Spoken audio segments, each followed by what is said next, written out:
Let's give Clear Springs High School one more round of applause.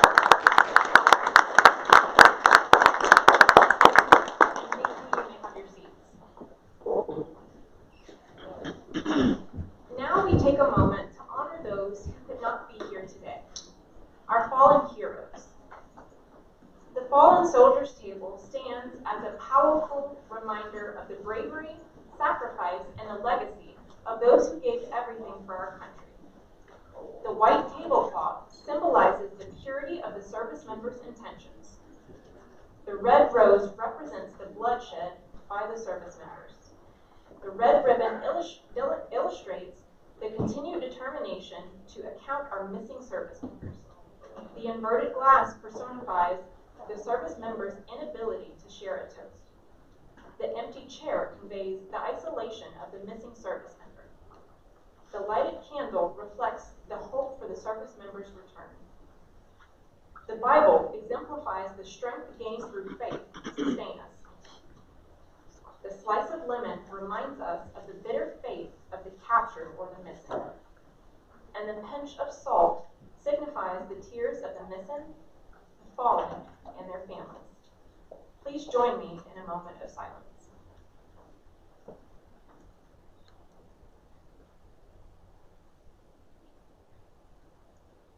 Thank you.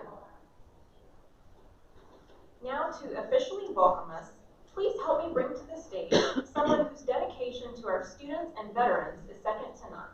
Dr. Norma Perez, Senior Vice Chancellor of Instructional and Student Services and Chief Academic Officer.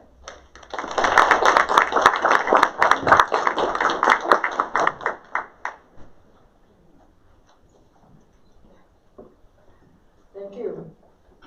Good afternoon, everyone. Good afternoon. On behalf of Instruction and Student Services, it is my honor and privilege to welcome you to Houston City College's annual Veterans Day celebration. Today we pause to honor the extraordinary men and women whose courage, dedication, and sacrifice have safeguarded the freedoms we all enjoy. This year's theme, A Legacy of Service, A Future of Success, reminds us that the story of our veterans is one of perseverance,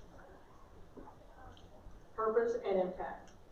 Their legacy of service continues to shape our classrooms, our communities, and our country, and their future is one of continued leadership, learning, and achievement.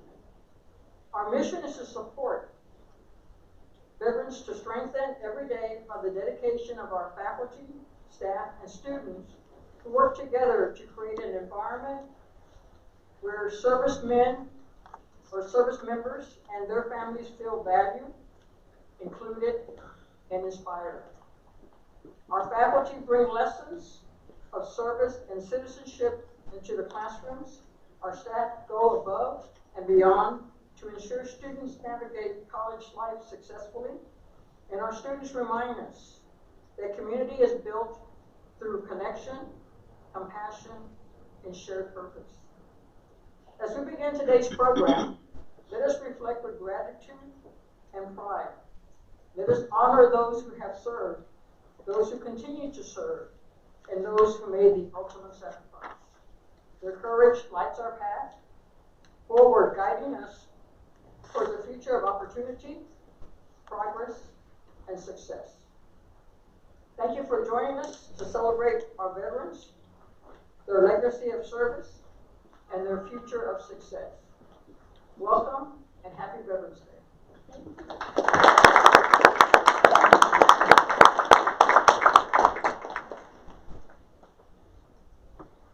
Thank you, Dr. Perez.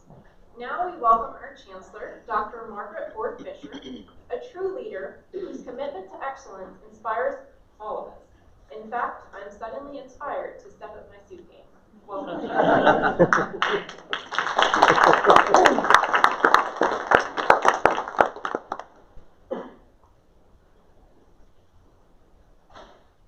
Thank you very, very much. And good afternoon, everyone. Good afternoon. This is always a very solemn ceremony for me because you think about all of the sacrifices made by our veterans and their families to preserve and to protect our safety and security in our country. I would like to begin by asking all of the veterans to please stand so that we can acknowledge.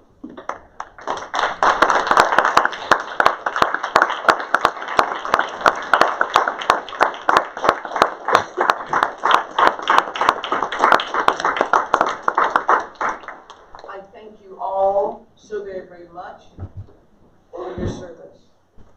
And of course, there are many others who are not here with us today to celebrate.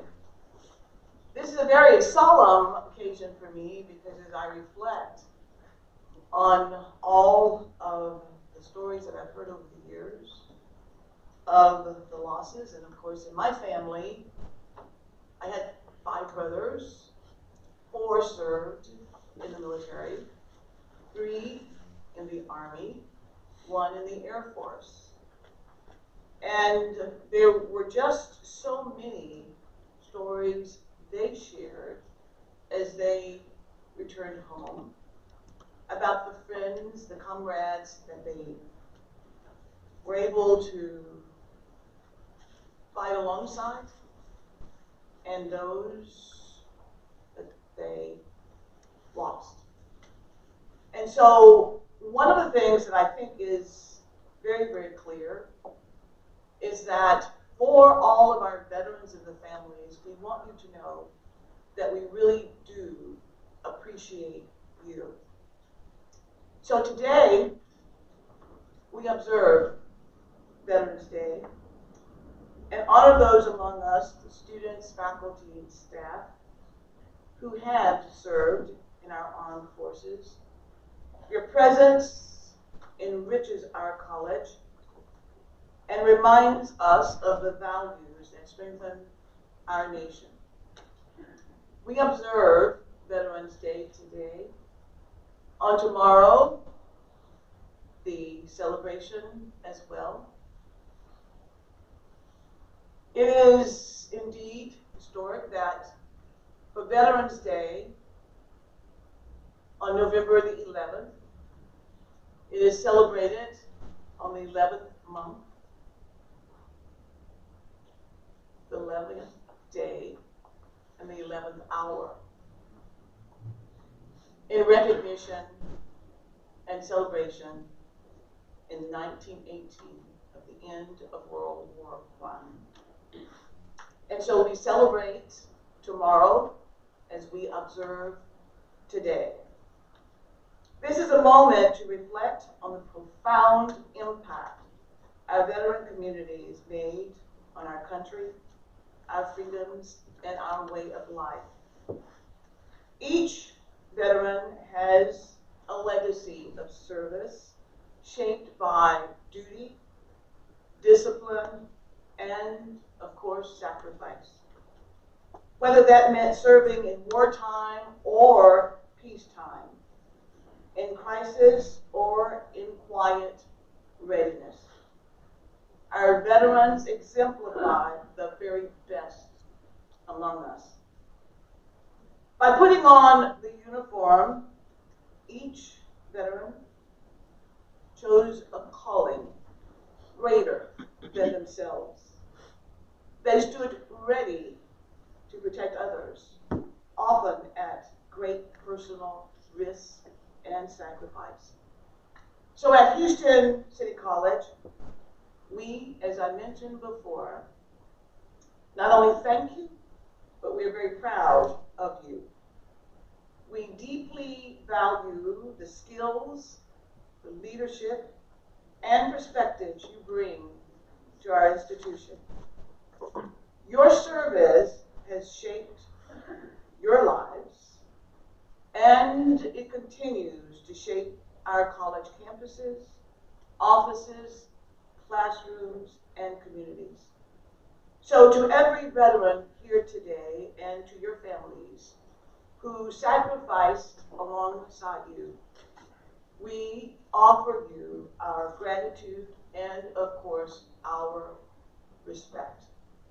So thank you for your dedicated military service and for continuing to serve Houston City College. We truly appreciate everything you do to help us achieve our mission. Happy Veterans Day as we observe it today, and happy Veterans Day as we celebrate it tomorrow as well.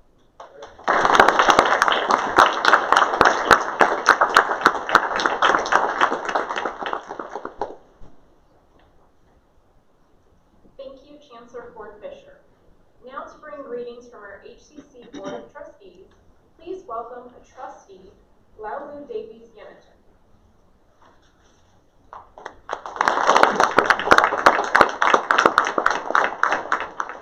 Thank you and good afternoon. Outstanding job, Chancellor Ford Fisher. Whoever puts this agenda together next year, make sure I get to go before her. What a special day for us to be here. My name is Laulu Davies Yenneton. I'm here on behalf of our board chair, Trustee Laredo, who asked me to present in her stead today. So good afternoon to our distinguished guests, faculty, staff, students, administration. On this day we gather, I'm deeply humbled to be able to be here. Chancellor Ford Fisher so eloquently reflected on the reason for us to be here today and what it all means.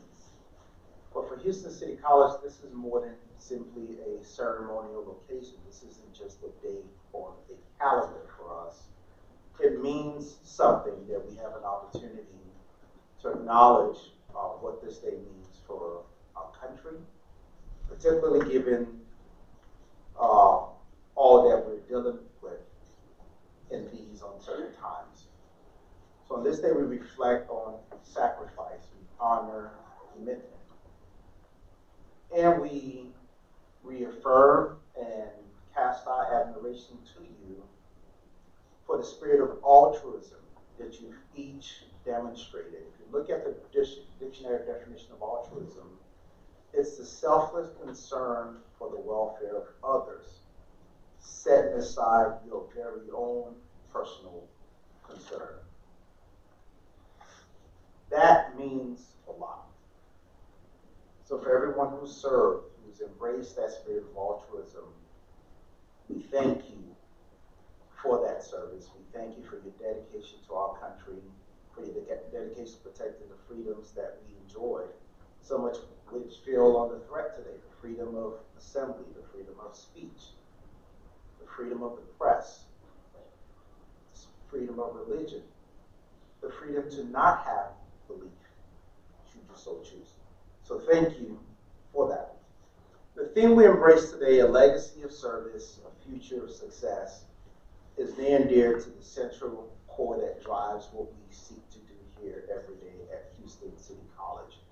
And for all those students who are veterans, for your commitment to our country, for your service, protecting us, we can only hope that we serve you as well as you have served us. And to the extent we're falling short, we want you to know that we remain committed to elevating our level of service to not just you, but to the entire Houston community. Equally important to our students are our faculty and staff. We know we have a lot within our ranks who are veterans themselves.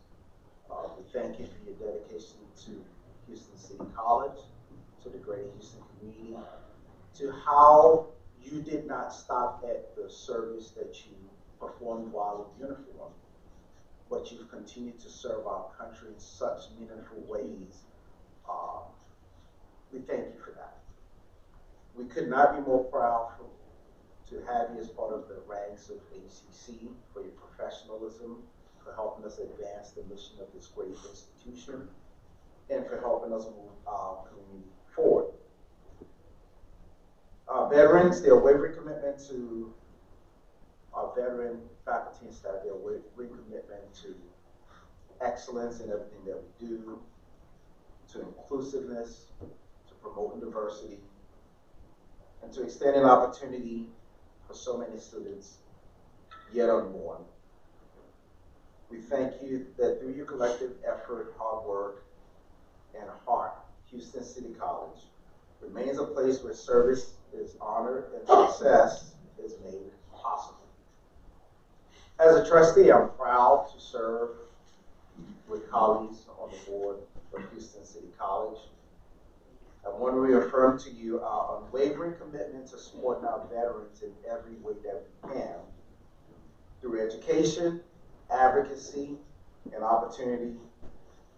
Together, we're helping to shape not only their future success, but the future of our entire community. So, on behalf of the Houston City College Board of Trustees, thank you for your dedicated service.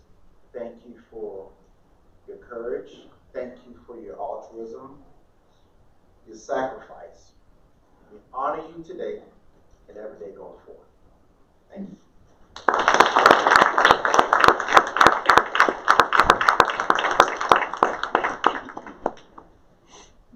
Thank you, Trustee Ronald Davis Yemerton. Now introducing our keynote speaker is Dr. Chastity Holloman Douglas, Associate Vice Chancellor for Special Programs and Success. And trust me, when your title includes the word success, you know big things are about to happen. Dr. Holloman Douglas.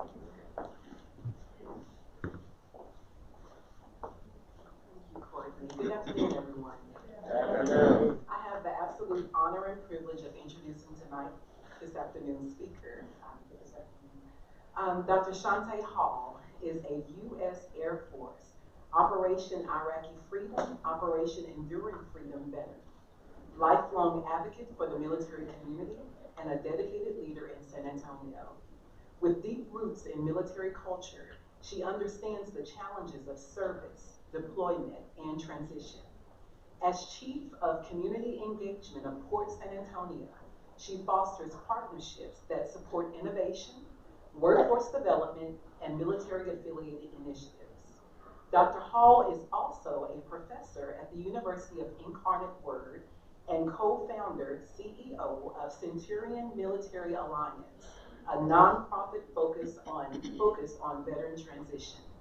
She serves on multiple boards, championing education, career readiness, and community engagement. Dr. Hall, we thank you for your service and for your presence here today as we honor our amazing veterans. We look forward to hearing your inspiring words. Dr. Hall.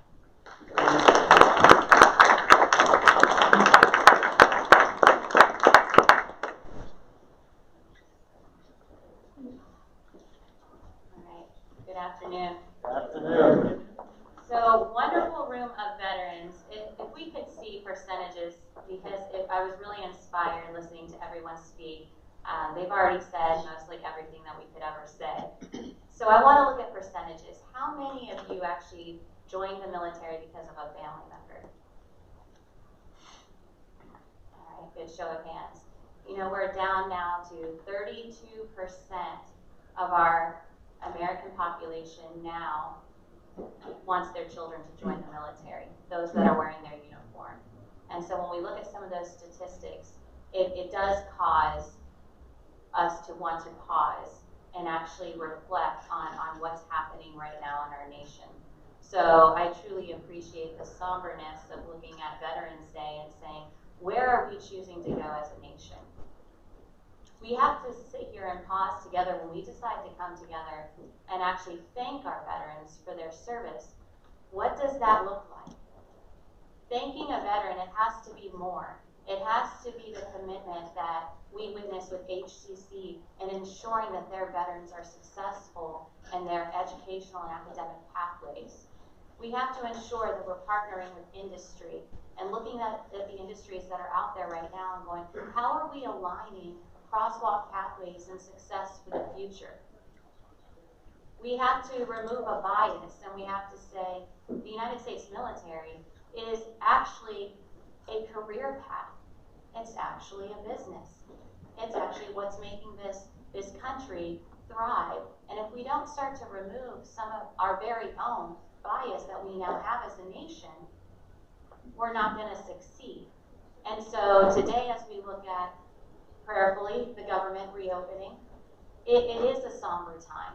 And a Veterans Day is supposed to be, we tell each other collegially, Happy Veterans Day, and someone will buy you a beer, and we'll go do the run, and we high five for a moment, and we remember each other. Memorial Day is supposed to be the somber day. And yet, here we are together in a room full of individuals that, again, are ensuring academic success for the future of this great nation. And we have to start peeling back some of the layers and going, okay, what opportunities does the military allow? What are the benefits of a GI Bill? What are the benefits of healthcare? Are we ensuring that within our very own system that we are promoting the military and not just thanking a veteran and not just getting them enrolled in school, but what does that success rate look like? And so today I am here as an Air Force veteran, 15 years, 10 years active duty, 5 years as a reservist. I am actually here, and I always have to give praise to my father, Dr. Stephen Hall, who worked back in the day for HCC and continues to make sure he is my rock and always making sure that we are all as a family doing the right thing. He actually enlisted me in 1999. And so he did make military goal that month, right? We always joke that he was a recruiter, and he went on to recruit both of my brothers. And then, the way that we are in the military community, my brothers look at me and they're like, yeah, well, we joined after September 11th. So, our service means more. And we have our jokes amongst branches, and we have the laughter that's there. And then the youngest branch was the Air Force, but it's not because it's the Space Force. And so we joked about that this morning. We have to be able to look at, again, and go, how are we truly advocating for our military community?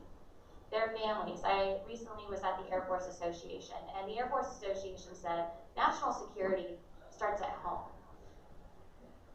And it does. And so it was beautiful to witness all the veterans in the room today, but we are not successful without every single one of you that's in this room. Do you know who your neighbors are? Right? Do we even take the time? Are we invested? National security starts at home. Who are the people that you're living around? Who are the people that you're engaging with every single day? And this has to be at the forefront of our mind, especially in the political climate that we're living in today. We have our youngest right now, when you start to look at, let's look at HVAC and plumbing and the trades.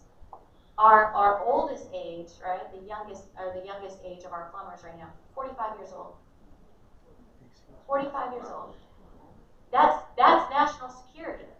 You see, if we don't have people going into the industries that are needed, again, how are we ensuring that? So we have a military community population, and Houston, by the way, is the second largest veteran community in our nation.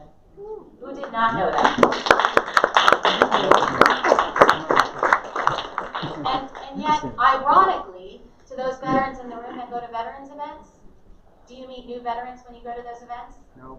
No. Thank you so much for that honesty. God, I love you. See, you don't. My father was the director of Veteran Affairs here for the city of Houston, and we would see the same veterans at every single event. Why is that?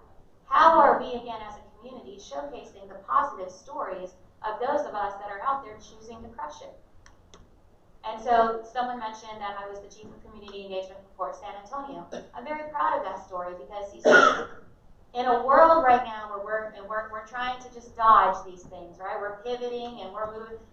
We get that as a culture. The pandemic taught us that. And I have to bring up, we've had to get rid of DEI policies. We had to relook at policies that we thought strengthened us as a nation.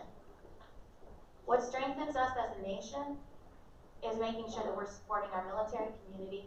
What strengthens us as a nation still exists, again, in the hearts and minds of the people choosing to act daily with intention. There are only so many jobs that are out there. There are only so many employment opportunities. And so if we are not, again, aligning from academics to industry, then we're falling behind. And I guarantee you, as we just heard at the Air Force Association, China and Russia aren't doing that. And so that call to action today, and it's that more serious note, again, when I'm looking at these statistics, we now, military community, is less than 4% of this country. Less than 4%. That's astounding. We've got now 6.1% of us are actually veterans. The numbers are dropping. And so today, I beg of you, to those veterans in the room, you are still serving. Your legacy stands. I joined the military at 17 years old, and I'm on the other side of a shared runway at Lackland Air Force Base now with a doctorate on multiple nonprofit boards, because look around you. Our country is not short on need. Our nation is not short on need. People are struggling. People are hurting. Long gone are the days where the neighbor comes over and they ask for a cup of sugar. How sad. And so to me, in my mind, and my family's mindset, it's up to us as veterans to continue to serve. We hear the statistics of 22 a day. We lose 22 veterans a day. And then we come into a room and we say, well, why'd you lose your purpose? They weren't looking around them. They weren't voluntold anymore. How many of you know what voluntold means? Right? What happens when we stop being voluntold? But worse, what happens when you only start seeing yourself in the mirror? You fall. Someone asked me the other day, Dr. Hall, have you never failed at anything? I've fallen, but I choose to get up. I'm not going to let that be a failure, right? I'm going to choose to get up. So I'm on the board of Big Brothers Big Sisters. I'm on the board of organizations, whether our Greater San Antonio Chamber, to ensure academic pathways and industry are meeting. Your communities are not short on need. So today, if you take nothing away as a veteran, I can say it to you straight face, your community needs you to stand. Don't just look at yourself, and if you see another veteran that's getting in their own way, make it a call to action. Volunteer them. Don't ask them what their purpose is. I believe that your purpose is you are put on this planet, and I believe that your passion needs to be breathing. And your job might change tomorrow, right? Francis and I were talking. We might go start our own plumbing company tomorrow just because we need plumbers.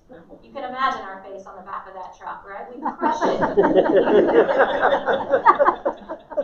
We have to be willing to make that stand, though. And to our community leaders, again, I tell you, with our service, it's not where we were. It is who we are. It is embedded in our blood to want to continue to serve.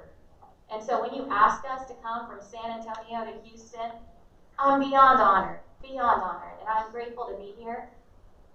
But part of me also gets sad because, again, this is the second largest veteran community in our nation. Do you know how many incredible veterans are out there doing incredible things? Where are they? Who are they? How are we not sharing their stories? So as each of you lead today, if you're on social media, marketing and communication, I always say, we are walking billboards I personally am a walking billboard for the United States military. I am. I still get asked in the San Antonio airport, oh, I'm so sorry, you're a veteran? Because I want my discount. Right? They don't ask me. Now, I could be upset about that, right? For a moment, it could be cause to concern. They don't think I'm a veteran. Or I could think, see, I'm just pretty, right? And now they realize girls can do it too. It's educate.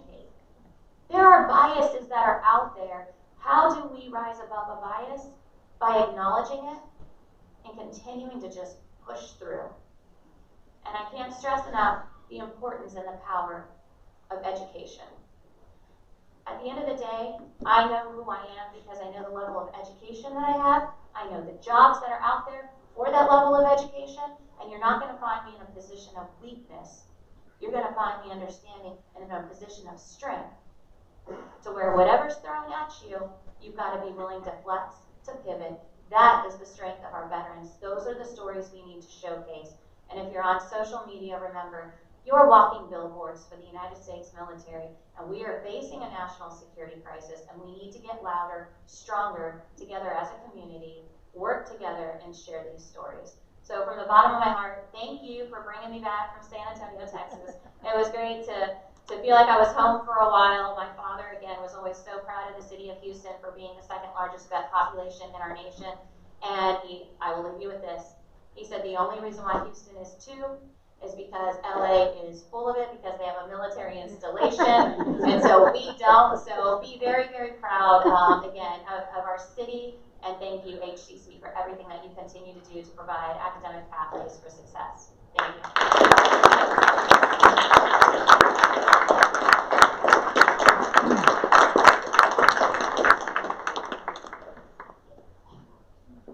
Thank you, Dr. Hall, for that incredible message. Boy, she is a dynamic leader, veteran advocate, and someone who could probably out-motivate your favorite TED talker. Speaking of talker, Capri? I'm sorry, Ms. Thomas. Please welcome Capri Thomas and myself from our veteran military-affiliated student success team, also known as VMAS. Because even in civilian life, we can't escape the acronyms.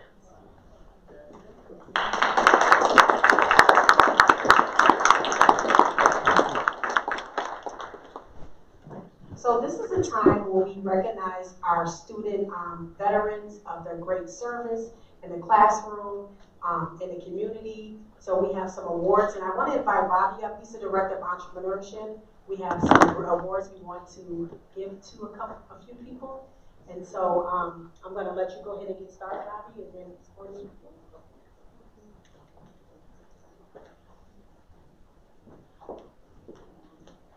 Hello, everybody. So it's an honor for me to be able to just be here at Veterans Day here to celebrate our veteran entrepreneurs from Houston City College. So I'd like to kind of just read a quick bio for the 2 veterans that represented us in San Diego about 3 weeks ago and made us really proud as national, or let me say, Hall of Fame inducted National Entrepreneur of the Year for NACCE. So both of these entrepreneurs are former alums of the Veteran Entrepreneurship Program at HCC.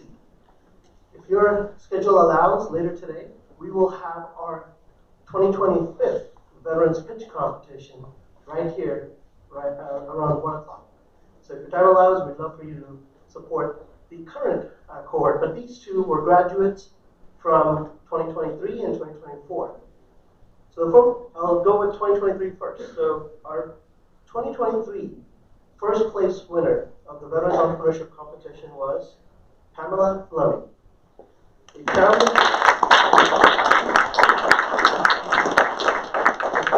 and the CEO of Nexus Transformation Partners is a distinguished U.S. Army veteran making significant strides in the corporate training sector.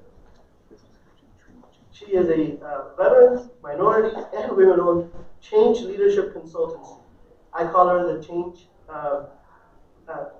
change management diva. Having consulted Fortune 50 clients on change management for a majority of her career before she decided to take the leap and start her own company. And she leveraged the resources available to her from the Veterans Entrepreneurship Program. So I'd like to make sure that we recognize her and offer, let me have a chance here. If we can get you in the center of this. If you can recognize her, and of course,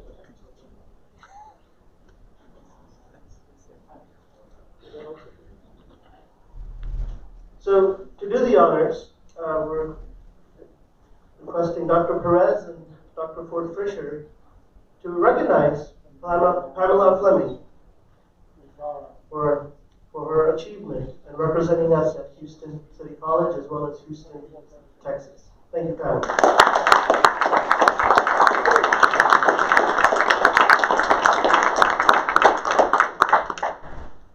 Pamela continues to thrive, and today she says she's looking for more partners and customers. So exchange business cards with her.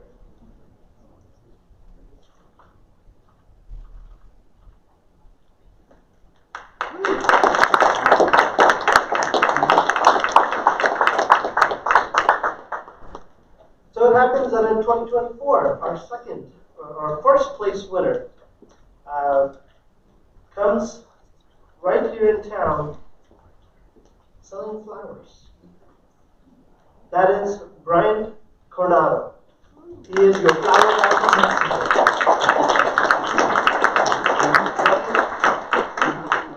Brian is a founder of MAP Flowers LLC, a U.S. Army veteran, revolutionizing the flower industry with vertically integrated models stretching from his own greenhouses in Mexico to consumers across Texas. He's cutting out the middleman, and he's delivering fresh, high-quality bouquets at affordable prices, and he's doing pretty good at it. So if you're looking for flowers for your next big event, Matt Flowers and Bryant is your guy. US Army veteran.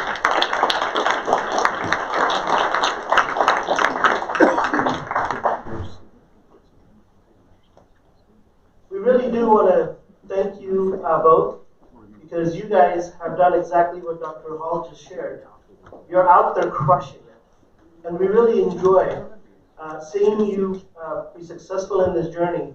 And you're going to hear a little bit more about the VEP program when we do our pitch competition. But I really want to thank you both for representing Houston, representing your fellow veterans in the entrepreneurship space, and continue to crush it. We're here. We're your cheerleaders. Thank you so much for all that you do.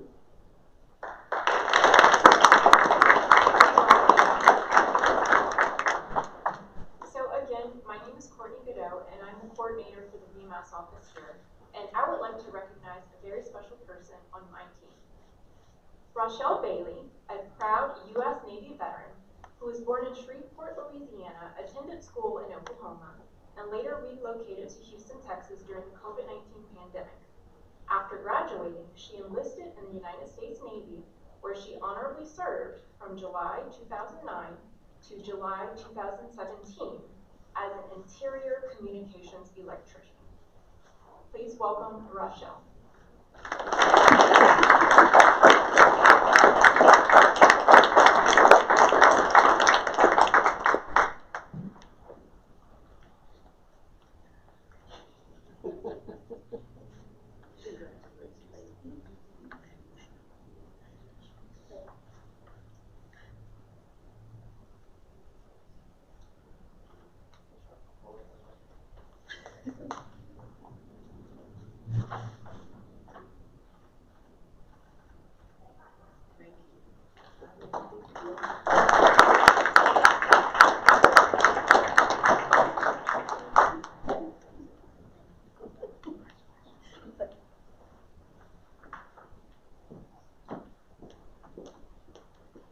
Okay, now for a word from our college presidents. If you can bring your attention to the screen, please.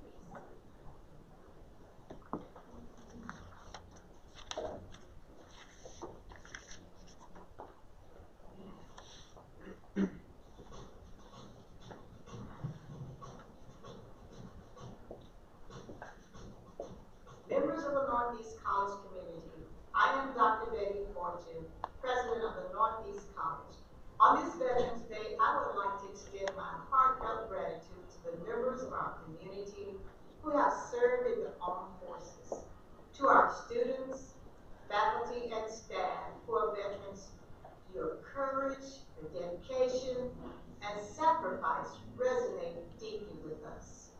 Your service embodies the highest values of commitment, leadership, and resilience, qualities that not only strengthen the Northeast College, but also inspire us every day. We take great pride in supporting our veterans through education, opportunities, resources, and experience that pave the way for success. Your presence enriches our classrooms and serves as a constant reminder of the freedoms that we all cherish. You are invaluable members of our college community, and it is my honor to stand alongside you in your educational and professional endeavors. On behalf of Northeast College, thank you for your service. We celebrate each of you today and every day. Happy Veterans Week. Hi, my name is Dr. Frances Hillenbrand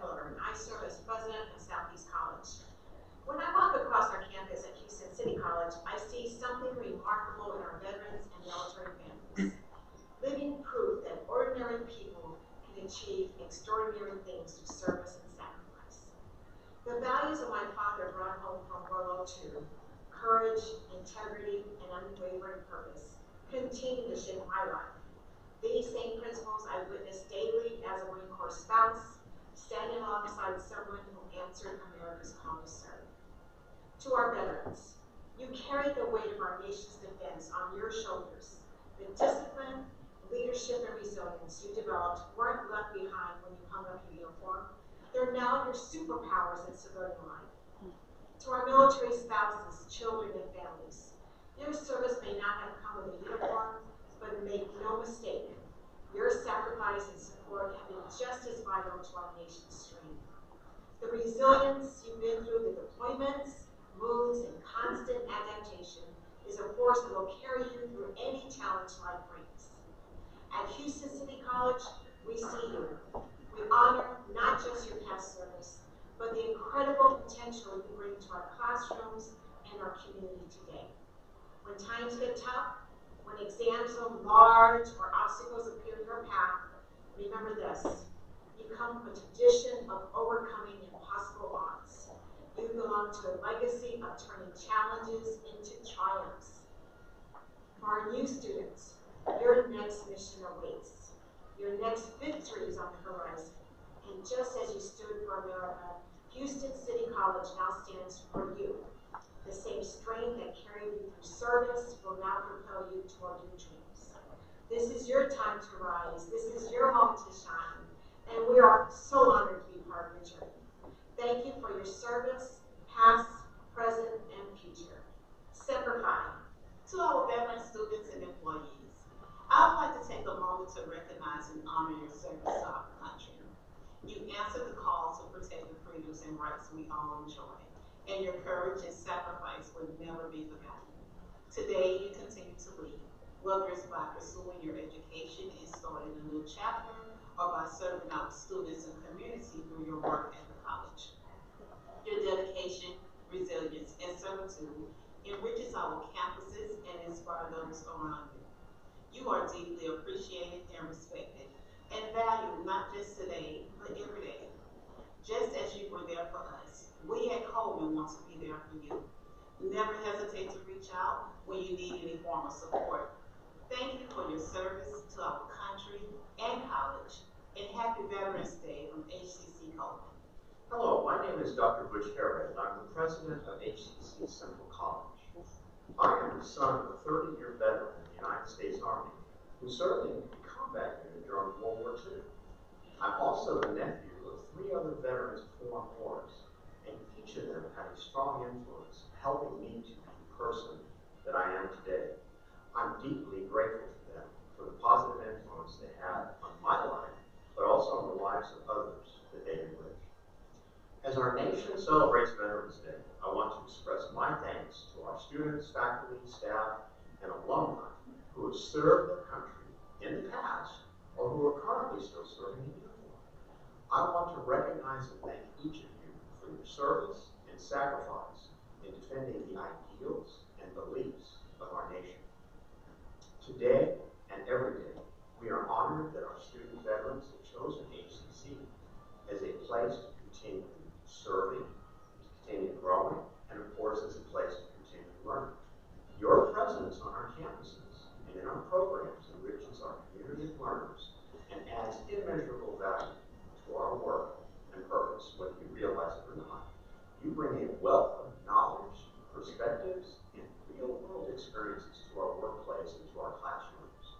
We want to encourage you to share those experiences and insights with others, especially our younger students, as that sharing helps them to develop a more comprehensive understanding of our world. Veterans, you've done your duty for your families, your communities, and your country. You've served our nation with distinction. And while we can never repay the debt that we owe to you, we are committed to your success and will support you in your educational goals in every way possible. Now it is your time, in this month, on this day, for you to be recognized for your commitment to defending our freedoms, our beliefs, and our ideals. So once again, we say thank you for your service and for choosing to be here at Houston City College. Hello,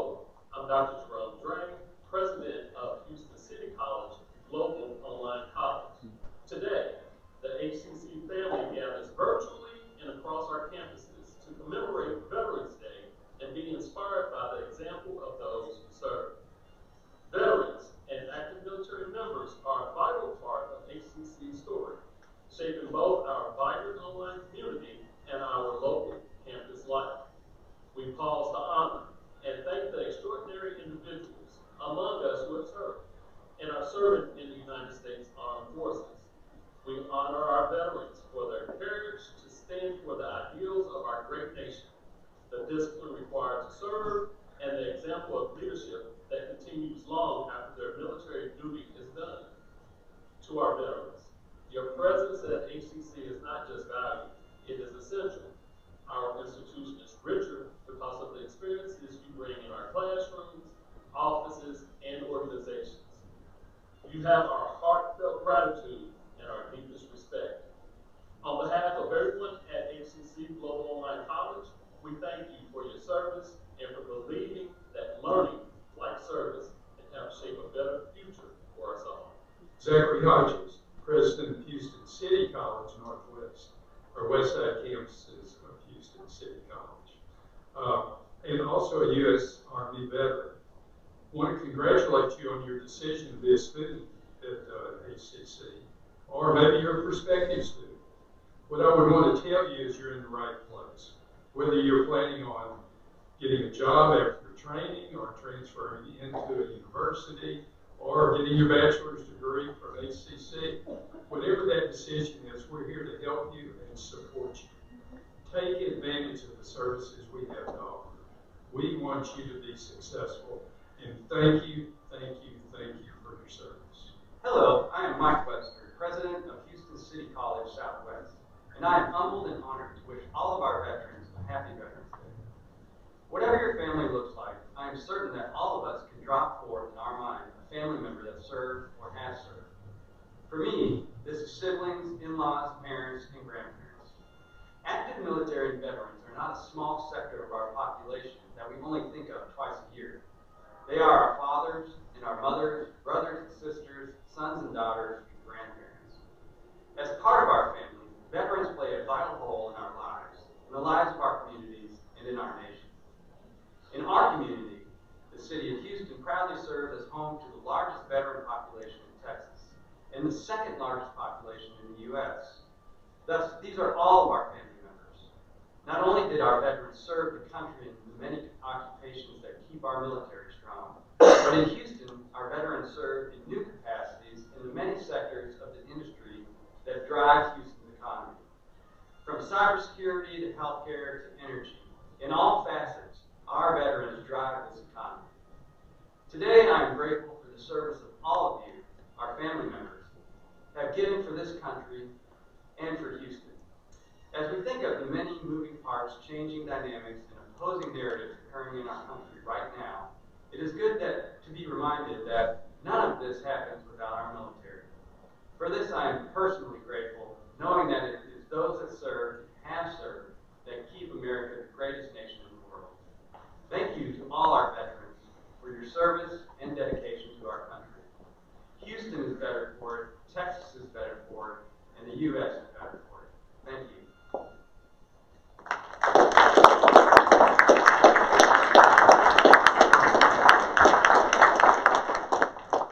Thank you, HCC College presidents, for your heartfelt message. Now, to just shake things up, I'm pretty sure this is why all of you are here. Veterans, make sure that you got a ticket. We're going to do 2 raffles. So if you trust me not to cheat, I'm going to pull out 2 tickets, and we're going to award 2 winners now, and then save the rest for later. Oh, it looks like my boss doesn't trust me, so she's coming to pull. Let's see. The last 3 digits are 625, or the 4 digit, 9625. 9625. Okay. Come on down.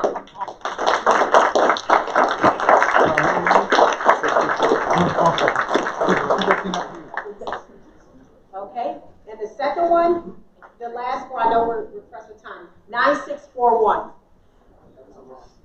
9641. Oh, it's not 9641. Okay, you have to be present. Okay, let's see. What about 9620? No? Was it, oh.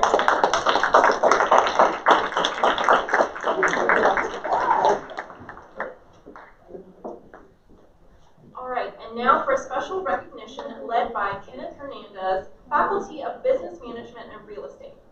He'll be presenting the official HCC Veteran Challenge Coins. And if you're new to Challenge Coins, here's a quick tip. Never lose it, because someone will challenge you and you'll owe them a drink. Thank you. Veterans who are in the audience, do you have your challenge coin? Those that might have it already, or just wondering. Because I want to tell you just a quick story about this coin. It's going to save you money, but you will get challenged. Usually in a tavern, bar, watering hole, whatever name you want to call it. If you don't have that coin to identify yourself, you're paying the round. I'm here to save you money by giving you the coin now. Matter of fact, I carry two. So can we have a veterans in the audience line to your, I guess my left, your right? To this way, please. And then Chancellor.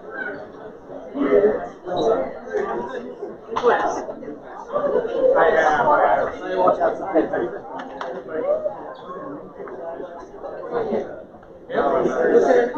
Veterans this way.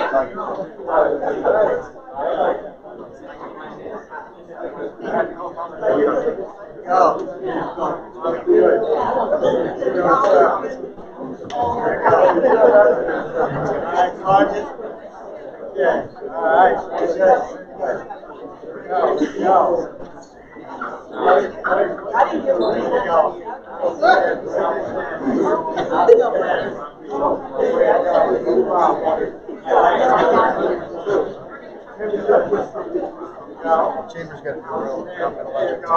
Hey, right? Out. Hey. All right. There's a nickel, right? It's a massive. Yeah. I'll take it too.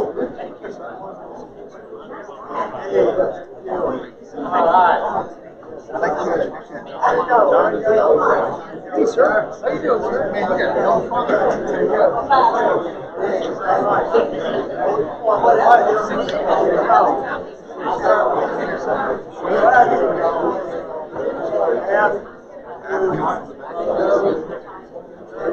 How you been, bud? I do.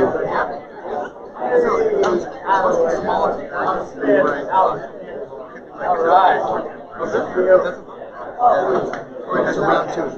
Somebody when you go round two, you get a round. I thought it was like things.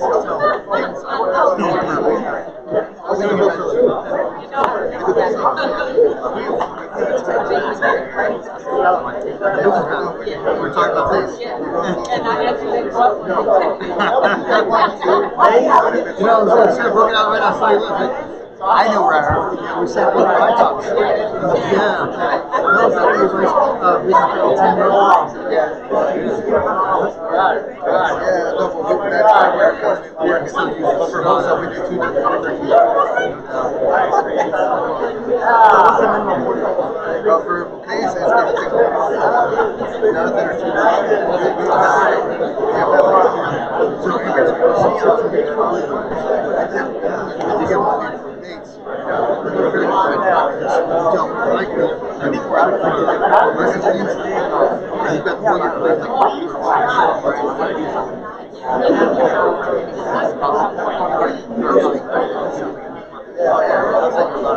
left.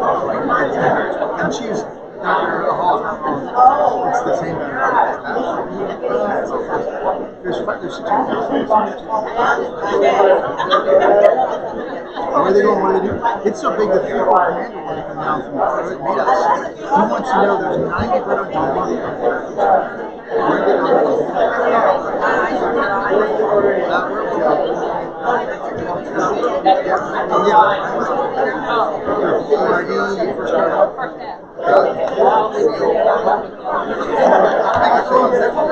Problem is, next news station is screwed. You guys want to see something funny? seat open? Your second open.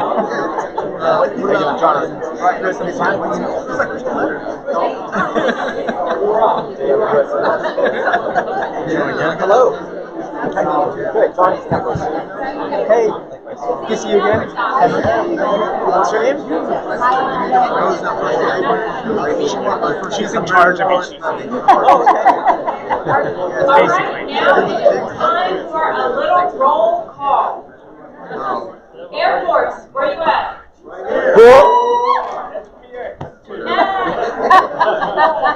need Coast Guard in the house.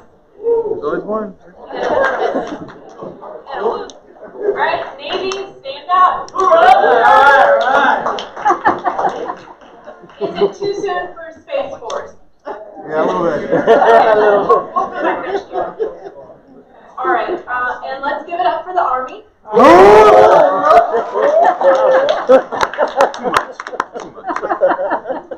Now, I saved arguably the best according to Gabe. The arms were last. The few, the proud, the Marines. Stand up. One of the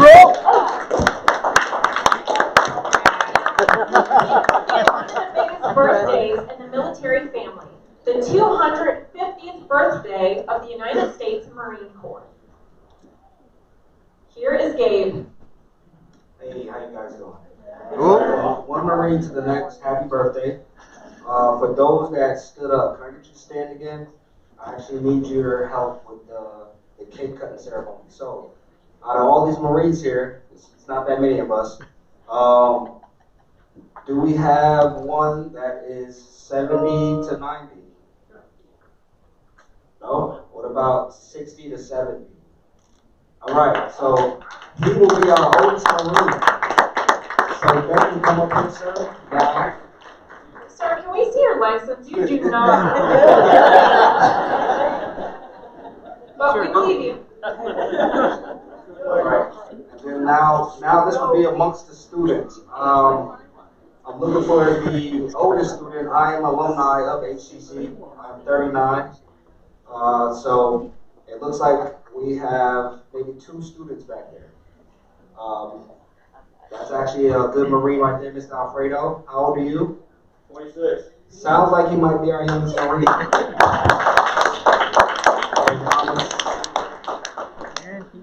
Oh, that's wonderful. So he is actually our oldest Marine in the building and our oldest student in the building as well. So that is perfect.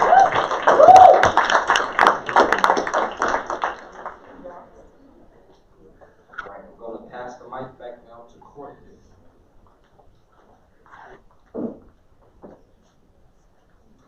Thank you, guys. We just want to give a small tribute to the Marine Corps for the 250th birthday. You know, you guys look pretty good for your age. So on 1 November of 1921, the 13th commandment of the Marine Corps, Lieutenant General John A. Lejeune directed that a reminder of the honorable service of the Corps be published to every command to all the Marines throughout the globe. On the birthday of the Corps, since the date, the Marines have continued to distinguish themselves on many battlefields, foreign shoes, in war and in peace. On this birthday of the Corps, therefore, in recognition of the will of the 13th commandment, reminder of the Corps honorable service is published as follows. On November 10, 1775, a Corps of Marines was created by resolution of the Continental Congress. Since that date, many thousand men have bore the name Marine. In memory of them, it is fitting that you guys who are Marines should commemorate the birthday of your Corps by calling to mind the glory of its long and illustrative history. The record of our Corps is one which will bear comparison with that of the most famous military organizations in the world. During 90 of the first 146 years of its existence, the Marine Corps has been in action against the nation's foes. From the Battle of Trenton to the Argonne, Marines have won foremost honors in war, and in the long eras of tranquility at home. Generation after generation of Marines have grown gray in war, both hemispheres and in every corridor of the 7 seas. that our country and its citizens might enjoy peace and security. In every battle and skirmish since the birth of our Corps, Marines have acquitted themselves with the greatest distinction, winning new honors on each occasion until the term Marine has come to signify all that is highest in military efficiency and solidarity virtue. This name of distinction and solidarity repute, who are we, Marines today? These have received those who preceded in the Corps. With it, we also receive from them the eternal spirit which has animated the Corps from generation to generation and has been distinguishing mark of Marines in every age. So long as the spirit continues to flourish, Marines will be found equal to every emergency in the future as they have been in the past, and the men of our nation will regard them as worthy successors to the long line of illustrious men who have served as soldiers of the sea since the founding of the Corps. The timeless and inspiring message of the 13th Commandment has left its mark in the hearts and minds of all Marines, past and present. By deed and act, from Belleau Wood to Argonne, from Guadalcanal to Iwo Jima, from Incheon to Korea Armistice, from the hard fights in Vietnam to Desert Shield, Desert Storm, to the centuries' longest wars in Iraq, Afghanistan, and in hundreds of other places where Marines have distinguished themselves. Marines have continued to epitomize those qualities which are their legacy. The success which men and women who've earned the title Marine have achieved in combat and the faith that they have born in peace will endure forever. The commandment and our many friends have added their hearty praise and congratulations on this, the 250th birthday. Ladies and gentlemen, a message from the commandment of the Marine Corps. The Marine Corps birthday cake cutting ceremony is important to all Marines as it is an annual renewal of each Marine's commitment to the Corps and the Corps' commitment to our nation's quest for peace and freedom worldwide. The birthday cake is traditionally cut with the Mameluke sword as a reminder that we are a band of warriors committed to carrying the sword so that our nation may live in peace. As is our custom, the first piece of cake will be presented to our guest of honor. That is Dr. Shante Hall. You'll have the first slice of cake, ma'am. And by tradition, the next piece of cake is represented to the oldest Marine in attendance. That is you, sir. Hard to believe. The last piece of cake, I did verify, trust but verify, I did. The last piece of cake is presented to the oldest student faculty Marine veteran in attendance as a sign of honor and respect according to experience and seniority. This evening, our oldest Marine is, state your name. Jean-Claude Howard. And he was commissioned in the Corps when? When were you commissioned? Well, I'm actually an enlisted person, 1986, 1982 actually. Okay, nice. Okay, so these Marines have nurtured and led young Marines to fill their ranks and renew the Corps. The oldest Marine passes the next piece of cake to the youngest student or faculty member Marine, symbolizing the passing of wisdom. And the youngest Marine here is Mr. Alfredo Ramirez. Alfredo.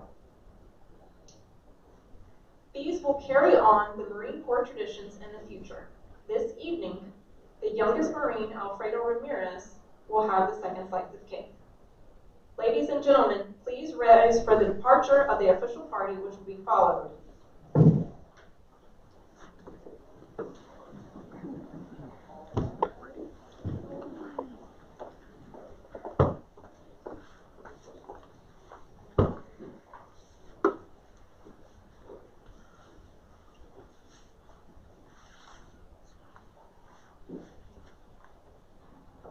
For 250 years, America's sons and daughters have taken the oath to defend this great nation, protecting the liberties that we hold dear.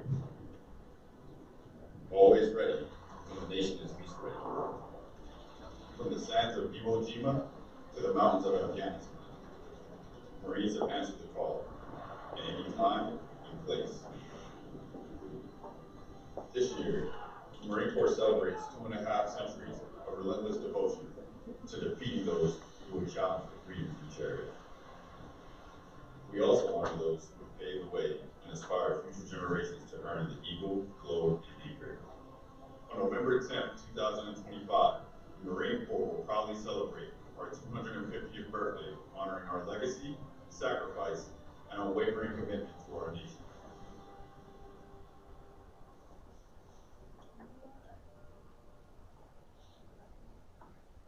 has no one ever told you that the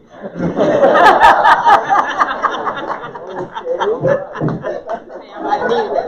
You finished? I needed that. What is that? Alrighty, so now we'll have the ceremony of the distinguished guest of honor, the eldest and the youngest Marine, enjoying their slice of cake.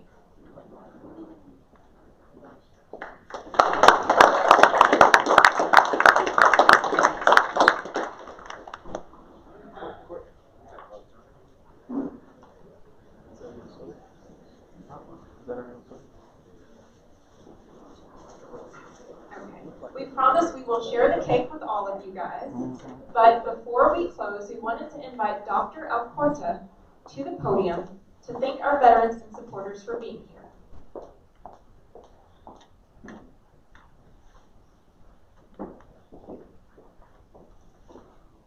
As we come to the close of today's celebration, I would like us to take a moment to reflect on our theme, a legacy of service, a future of success.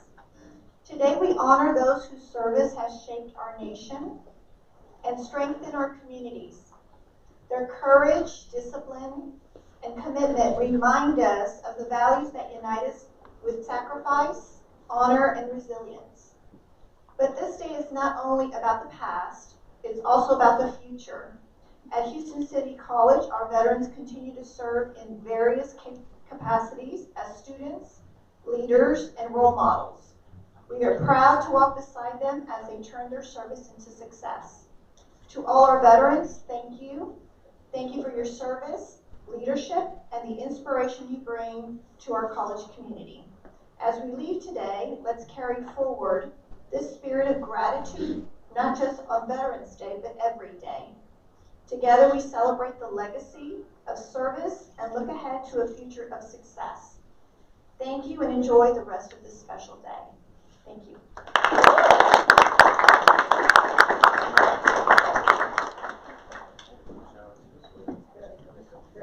All right, so for those of you who want cake, come to the front and we will be very happy to serve you. Yeah, he did. Which guy? So thank you, Dr. Alcorta, and So the ceremony done. Why not this? So you guys ready? Here's the whole thing. Oh yeah. Brian. Yes, sir. How are you? We're shifting I'm Dr. gears to the Veterans Pitch Competition and Awards, where our veteran students will showcase their entrepreneurial I genius, just told my office manager to come down, so you can talk to her. and wait on our honor. To kick things off, please welcome Robbie Ronbeck. Oh yeah. Oh yeah. Come down. All right, for those of you staying back for the pitch competition, I just want to tell you that make sure you get your cake first. We'll take a 5-minute break here. That cake will be cut and shared and eaten. We're going to hold our cake and we're going to eat it. Hope they got that.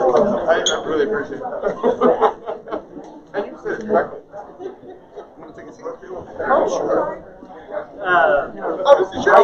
Oh, that's awesome.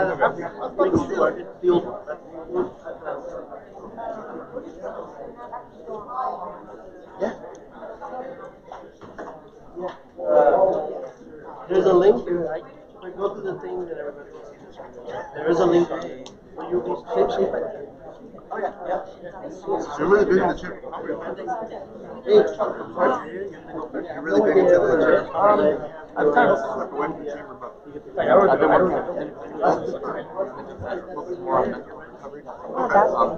do love what the chamber does, and I love the business community as a whole. You can't be charitable unless you're successful. Successful people have earned the right to be charitable, and there's two more ways to get charity. Helping take that 6% rate into that 90%.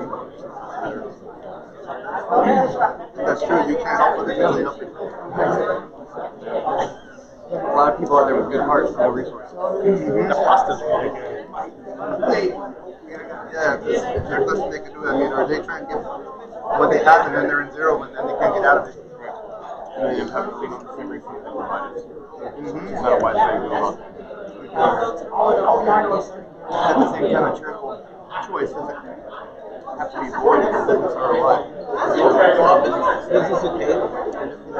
I've been pretty successful at helping mad people. Yeah. My company pays me, like, I don't even have to worry about, Okay. having anything. Just water. We've got you okay.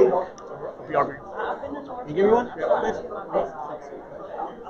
We're running a little bit late on time, but we'll get the show going. So sort of like advisor as well, like Lou. Okay. Not really bad with that. Yeah. Well,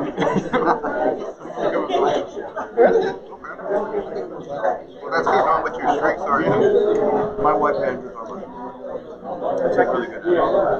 That's good. As long as one out of two can do it, whatever.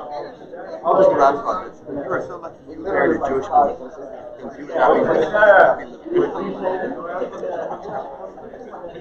I'll try to stir around a little bit. That's fine. I've actually been seeing a lot of these spots. Yeah, that a lot.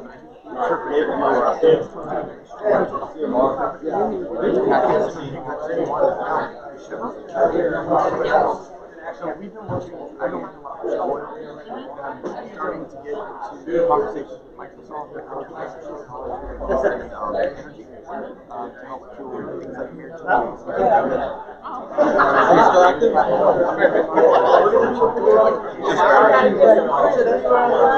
Batteries? Is this not legal? But I can't get them retired in December. She really touched stock.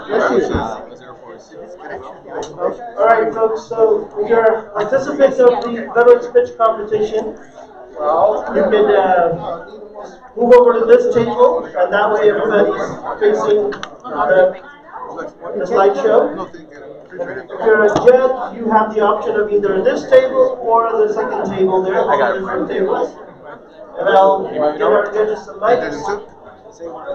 We'll get this show going in about 3 minutes. We gotta switch to this table or that table? We can stay here.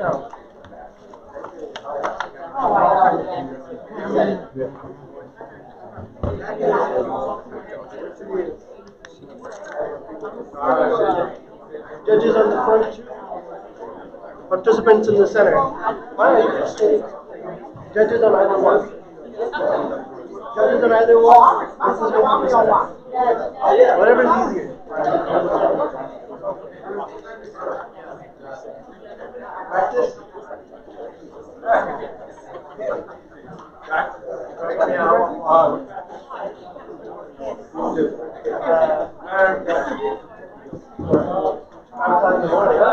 We thought we were supposed to go by describing your face. Now we're not. If we run out of seats, we want to look for the judges.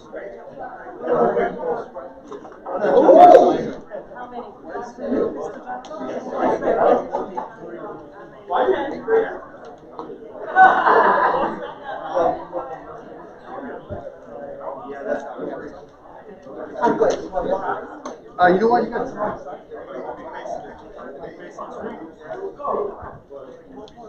Yes, ma'am.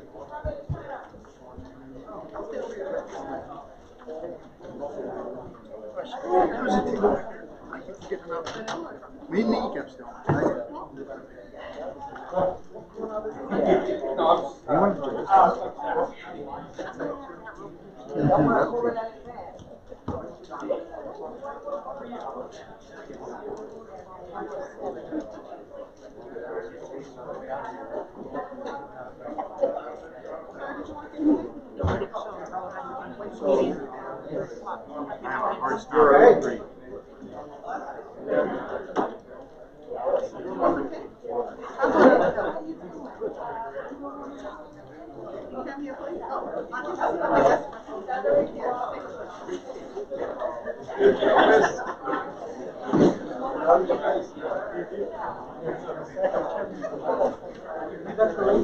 Correctly? We'll have 3 small pieces.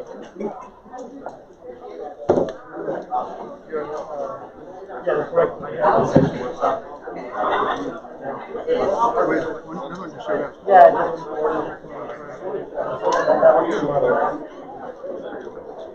That's how I keep track that no one's forwarding my links. Send the bad one. Change population too. That's why it sounds good. Oh, okay.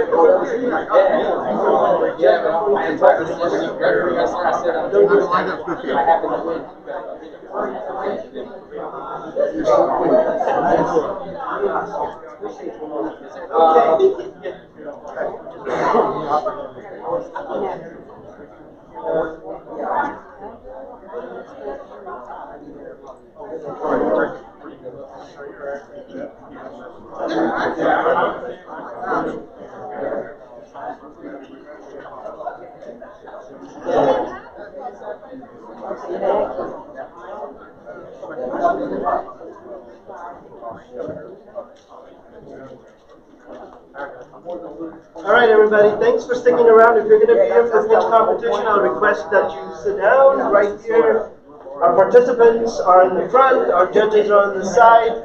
We've got thousands of dollars to give away, so we want to make sure that we leverage the rest of this time to celebrate capitalism. Hey. All right. So before, you can hear me, right? Yeah. We don't need to. All right. So, but before we get started, we gotta do the quick slideshow on how we started and where we are, right? We'll also go through the rules, and we're gonna go and get started. So let's give the man his piece, though. Let's always believe in sharing. So thanks everybody for sticking around for the Veterans Entrepreneurship Competition. We started this program about 4 years ago, and it's a collaboration with the Houston Regional Veterans Chamber of Commerce. We're so thankful for this partnership because they've really helped us, address the mission that we were looking to do. So in this case, we wanted to empower our nation's hero to succeed in the new business world. And I'll talk a little bit about the program that we have, and this would be the fourth cohort graduating. And again, we could not have done that without the Regional Houston Veterans Chamber of Commerce. So representing HRVCC is John somewhere. John Huckleys. He stepped out for just a moment. He stepped out just for a minute, but okay. John is going to be representing the chamber for us today, and he's also going to be the judge to help us pick the top three. Everybody, as I call everybody a winner as long as you don't quit. This business is all about who's got persistence to make it, right? So I want to thank them, but I also want to thank the visionaries that allowed this work to happen. And in this case, the two visionaries. So one from Houston City College, Dr. Maya Renovo. She's right here. A round of applause for her.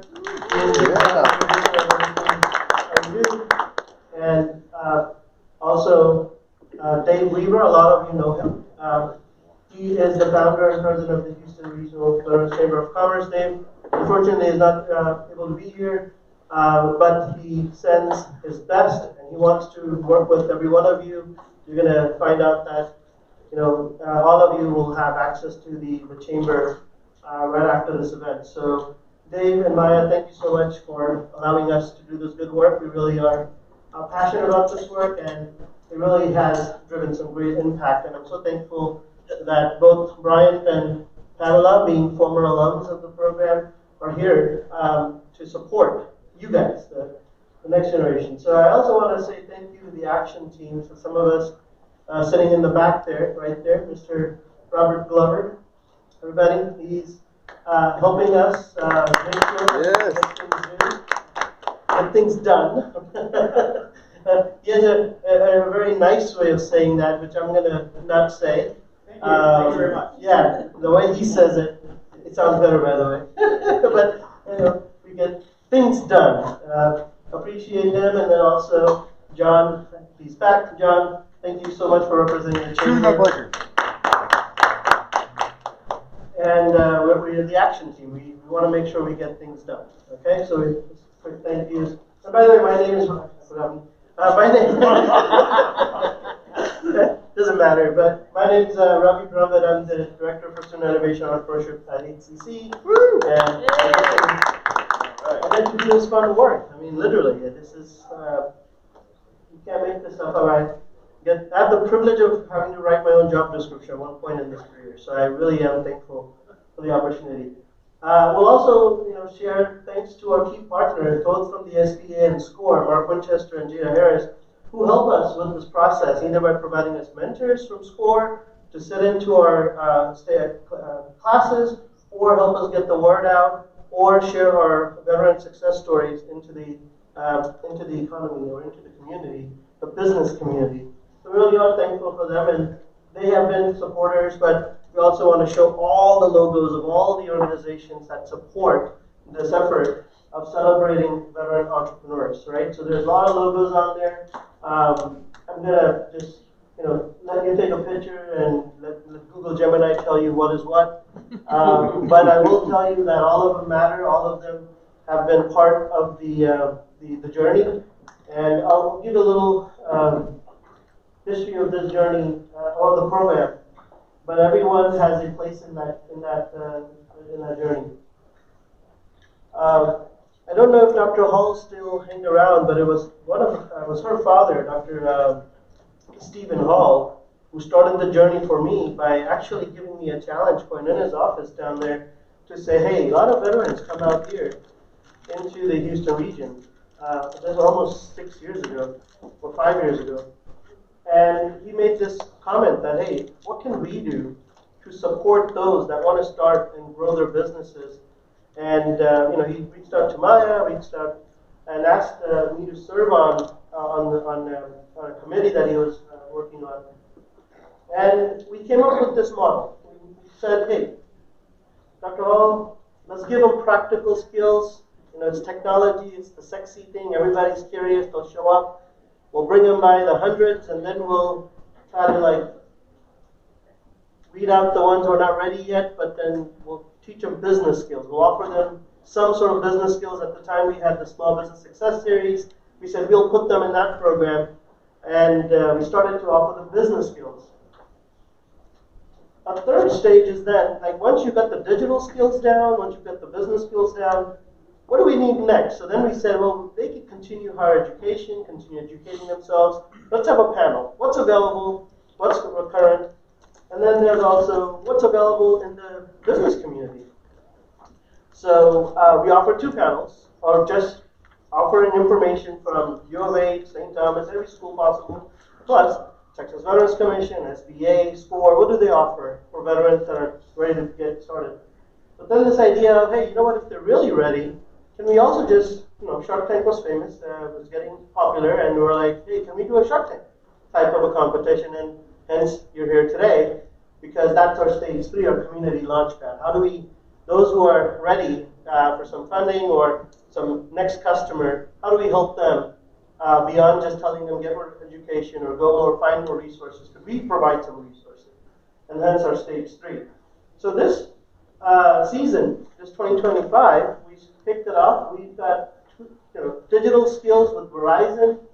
253 participants have logged at least 4 hours of educating themselves on digital skills, everything from social media and online marketing to funding their businesses. Lots of free resources there. Our stage 2, we had 18 participants. 12 of them will be recognized as Strive graduates by the IVMF program at Syracuse University, which is the Institute for Veterans and Military Families. It's a fantastic group that many of you will be alums of, which will give you access to even more resources and more programs. And some of you have leveraged the Veteran Wise program. Some of you have leveraged you could reach out to the IVMF group for anything that you're getting stuck on. And that group activates for you, and they'll help you.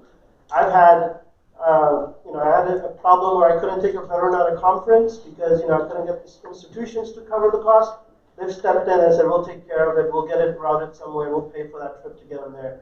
And it was like, awesome. That group is really great. So, and then here we have 7 participants that will be going today. So here's our kind of the funnel down. Those, like, are you really ready? You want to try it? Let's give this a shot. Again, the key is don't give up. That's the secret sauce. And I also should say, don't do this alone. Don't do this alone. You don't have to. The community's behind you. A lot of veterans, a lot of entrepreneurs. Network with other entrepreneurs, and definitely, live the American dream. This is the American dream. So we'll go ahead and announce the pitch order. So we have 7 pitches. We've got pitch 1 with Brandon. Brandon, say hello. Just hi. He's here. Okay. This is also how I do my attendance.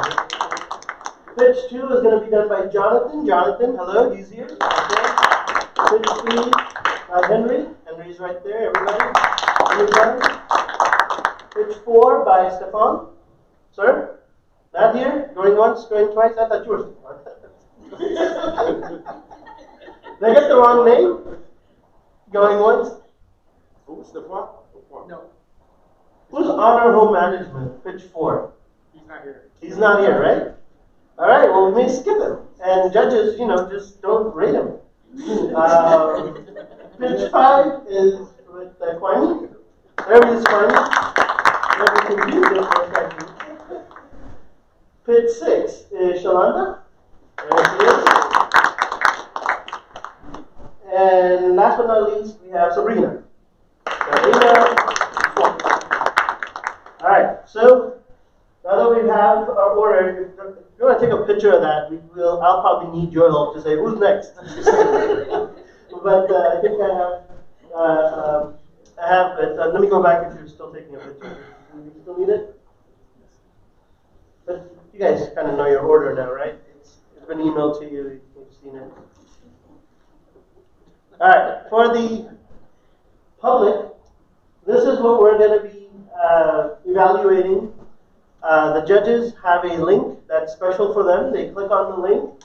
It will open up a application which will collect who they are, who they're rating, and then the following 7 rubrics right here. We're looking for, hey, does your idea actually create value? In fact, if anything, what is entrepreneurship? It's create value. I've learned that's been very successful. If you can create value for your customer, you'll be in business for a long time. We'll also be looking for, is there a market opportunity? Have you found something different that is needed? And again, that's going to be a subjective answer by the judges. But market opportunity, we're looking for competitive advantage. What do you or the team bring to the table?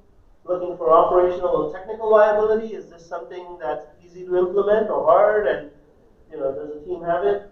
We're looking for the team itself. Like, who is it? Is it someone who has a skill in that space and now trying to start a business? Is it a mom and pop business? Is it a big software play? We don't know. That's what we're going to have random judges, and I should say random strangers, because they don't know these projects yet, give you their honest feedback. We're also going to be looking if you've shared any type of a creative raise or exit strategy, or if you've got anything on finances. And then lastly, overall presentation strength. Did you get comfortable up here? Have you been practicing? All that. But again, our intent here is to make sure that you keep everything under 5 minutes. And it is an elevator an elevator pitch. It's a fast pitch. Here's your opportunity to tell a random stranger about your business and make a persuasive pitch that they ought to follow up with you. Right? In 5 minutes, we'll do a 2-minute scoring break. So judges, you actually will have the hard job of trying to get the scoring down very quickly. But it's a lot of clicks. There's no typing unless you need to. You're just going to go click, click, click, and you're going to help us get the score. So it should be easy for the judges to score within the 2-minute transition period, but our goal is to try to stick with that. And then we're also going to give the judges opportunity to ask questions up to 5 minutes, or provide suggestions or feedback. If there's an idea that can help move the business forward, or like what I call constructive feedback, then by all means, you don't have to ask questions. But if you have a question, obviously, that can help you score that pitch better. Ask questions. My only request is don't be the only one asking all the questions. Like, let the other judges have an opportunity. Do a round robin, If no one has questions and we have time, then I'll certainly, ask you to ask or make more comments. But yeah, just don't hog all the Q&A time, please. Usually I have the tougher time of moderating judges than I do the participants, right? You guys have practiced more. So with that, let me just remind you why we're here, right? It's the money. This was published on our website. She's all excited. You're not participating. Are you excited about it? All right. Then I have fun with this. It's your birthday. Yeah? Marine's birthday. But this was publicized on USMS. Some of you Marines caught that. Not everybody caught that. But the services have been eaten now. But I will say that this was publicized on our VEP flyer on the website when we opened it up back in August. August end, we made this open and available. And we have announced that okay, we'll have our first place, second place, third place, and then honorable mentions. There is a little star there for honorable mentions just to make sure that you didn't just show up and say hello and that you actually hit a pitch. The judges scored it above certain numbers so that if it wasn't a terrible pitch, it was enough to deserve an honorable mention. That's why the star, and we do have the right of doing the due diligence after. But if we announce it, you're probably going to get your check, okay? So with that, all finalists will receive membership and some sort of an honorable mention if you don't get the first, second, and third, okay? So far, so good? All right, well with that, I did not mean to do that. Wow. Well, with that, let's have our pitch one show up. What I'll do is, Brandon, I'll load up your presentation that you sent me, and if you need to advance anything, you click that button, and then I'll time you from back there. And basically, judges, I just want to get a thumbs up that you have the Google Form link open. You've selected pitch one. You've selected who you are. We've got acronyms for you, so make sure you find yourself. Oh, Brandon's Greengrass? And yeah, so with that, let me pull up his presentation.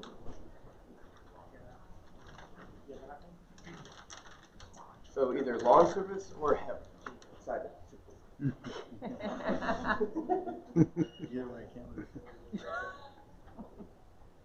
All right, well, not only that, but Brandon, I need to give you a mic. There's a mic right there, sir, if you want to grab that off the stand there.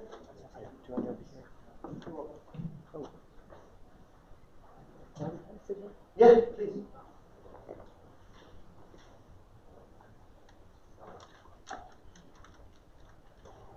Okay. Brandon, ready? I'm sharing the document you asked me to put up there, so I'm going to get the Google timer for 5 minutes. And folks, heads up, this one is recording, so we will record everything. If you wanted to see your slides or anything after, or your performance and all that, I will have that available. So we are ready to go. 5-minute timer. You ready, sir? Take it away. Good afternoon, everyone. My name is Brandon Taylor, and I'm co-founder of Brandon's Greengrass Lawn Care. Before I talk about my business, I want to talk about my inspiration, my co-founder, my mother, Latanya Harris. Latanya Denise Harris. She served this country proudly, demonstrating resilience, diligence, and obedience. She taught me how to work hard and handle my business. She's my main motivation, and those values are my foundation of my company. Today, I'm asking you to partner with me to grow Brandon's Greengrass. The problem is simple. Many homeowners aren't getting the precision and care their lawns deserve. They are looking for a change in the way their yard is being kept. If you look at our yard in our community, you often see bare patches, yellow grass due to lack of nutrients and compacted soil, or damage caused by something as basic as a dull mower blade. This is unacceptable. At Brandon's Greengrass Lawn Care, We offer more than just mowing. We provide excellent service focusing on that vibrant smell of fresh cut grass and the precision behind the trimming. We engage and create partnerships with our customers that will last a lifetime. Our method is all about reversing damage, nurturing the grass, and maintaining consistent growth. It's easy to implement, and customers truly appreciate the change. We don't just maintain, we fix. This approach has already proven successful. In the summer of 2025, I managed to gain 12 loyal customers.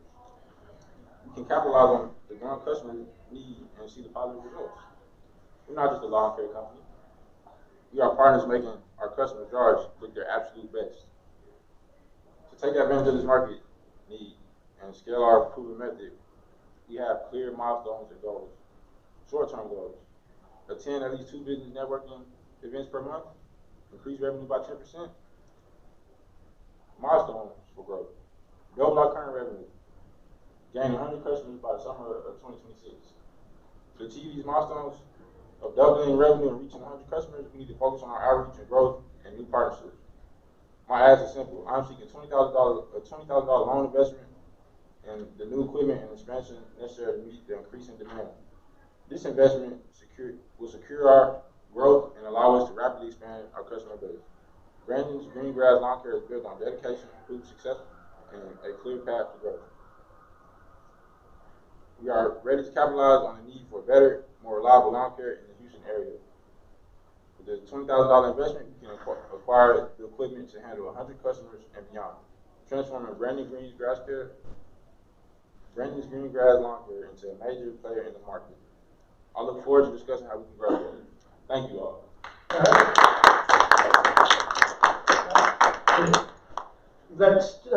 You did a 3-minute pitch, which is great. Judges, you've got a mic on the center there, if you could share. Okay, you want to just... I have a question. I think, yeah, that's what you wanted, right? Yeah. I have a question. Are you a sole proprietor, or do you have other people helping you? I'm a sole proprietor at the moment, but I am looking to add on more employees. Okay, thank you. Any other questions? Let me break it down for y'all. Outside your home is a vibrant smell of fresh cut grass and precision behind the trimming on each bush. That's right, we did it. The Brandon's Green Grass Lawn Care is customers. The customers provide with excellent service while at the same time helping the business grow. We engage in creative partnerships with our customers to last lifetime. So basically, let's say if a person is really, let's say it's an older person or someone who just doesn't want to cut their grass, that is where I make my move. Basically, I sit there maybe an hour or two, have a conversation, really build that relationship, because that's what helped me pick up the dozen customers this past summer, was sitting there going door to door, talking to people, having lemonade with them, or just going to go grab them a snack like a pizza and share it. But people want that interaction, especially in hot Houston, Texas, and you just sit outside there and just kick it, Definitely. All right. My bad. That's good. All right, judges. So, any comments or feedback? There is an opportunity for anyone if they wanted to share while the judges are scoring. We've got another minute left on the clock here. I was going to say your co-founder on this is your mom? Yes. Tell a little bit about her. She was in the Army, and since the earliest I remember, I would cut her grass, and that's basically how I learned my techniques and everything that I know how to do. And she literally has gotten my first equipment, and I've upgraded since then. Ever since the earliest I can remember, I've cut grass, and my mother has literally shown me, she's a tough woman, so you can imagine your mom cutting the grass. I'll go outside, I see her cut the grass, and I want to take over, and she showed me how to do it the right way. So that's always stuck with me. This picture of her. Oh, here, that's. This is her. She was a guy at Orangeberry. She said she couldn't drop the flag. I mean, she could have. Don't recommend it, right? It's a good thing she didn't. Awesome. All right, go ahead, sir. How's it going? How you doing? How you feeling? A little nervous, but Alright, so let's talk technical issues. Okay. Presentation. This is the first time you ever done a presentation like this. yes, yeah. Okay, so what I would recommend that you do, rehearse. Okay. Okay. In the military, we call it BAMCs, right? What now? BAMCs. It really, it's an acronym. It doesn't have really any value, but but one of the things that you need to learn to do is rehearse. And when you're going out, and granted, it's your first time, you're sweating. You know what? Okay. And probably little ones too. Alright. So the big deal, the big portion of this is that you got to come in there and you got to be confident about what you're doing. Okay. So and the technical issue is not guide arms, it's guide on. Okay. Okay. I just have one thing too. So when I love listening to people talk about their passion. It seems like you have a really connective tie to this with your mom. If you want me to believe in you, I need you to connect me to that in an emotional way, right? I think that's a good way of building clientele that's going to stay with you. And I would have liked to have heard more about why cutting grass was important to her, why she passed it on to you, and some of those techniques you talked about. That seems like a recipe handed down, right? There might be some value to your business in those things. Understanding that more. And going back to what the gentleman said about pitch technique, microphone placement, using your microphone, keeping it to where we can hear you legibly, will give me the opportunity to connect with you. So there's plenty of videos that will talk about it. I know you're getting used to this, but microphone placement, 6 inches from your mouth and more than 4, right? It's really important. Or just keep it up to your chin. You can never miss that way, right? And then we can always hear you. I'm serious. Like, this is for the word. Then you don't have to worry about it so much. Because I was really interested in hearing about what you were saying, but sometimes you'd point to the screen, and then I'd come back, and now I feel like I'm on drugs again. And I'm trying desperately to hear you so I can actually decide if I want to give you money, right? You connect with me personally and emotionally, I'm going to give you money every time. I promise you that. Cool. All right. Is there a comment or? Comment. All right, go for it. And it's basically to leverage off of what both gentlemen have said. During your pitch, I can see that you're looking at your phone, reading your notes. I'm quite sure both of them, if you didn't have that and you spoke, you know this. This is your job. This is your life. I can see it, but I stop seeing it as you're looking. I don't need to give a presentation and look at the screen because I know what it says behind it. All I need is a couple of notes just to make sure I stay on focus, stay on point, and move from there. Everybody can tell that you're passionate about grass cutting. I'm a grass cutting enthusiast. So understand how important it is for the grass to look as it needs to look, no blades untouched. I understand all of that. You found your people. I see. One of the things that I did notice that I really like is that attachment that you're trying to have with your customer. I get my grass cut and I hate it. I hate it because I don't have time to do it the way I want. I got 45-degree angles that I want when my trimming is done, and I'm not getting that. I want my grass at a certain elevation because I love it beautiful and green, and when the wind blows, it blows. I love that. I can see you could do that. But what I'm lacking is understanding you because you're reading off of your phone, a skit. This is what I'm reading. So that's a downfall. But I can still look at the passion that you have for it. So that's what kept me connected to you. So again, based on presentation, that's a great flyer setup, but probably would have been done better if you did a PowerPoint screen, 2-3 slides. If you do 2 or 3 slides for this time window that we have, it would have been great. The other one is you don't need a mic. I'm not talking to you right now with a mic. I'm passionate about what I'm telling you, and I'm passionate about grass cutting. So everyone can hear my passion for grass right now. So that's where you should be. So those are my 3 takes for you. And let's carry on with that one. 30 seconds, okay? Okay. Make eye contact. Okay. Make some doggone eye contact.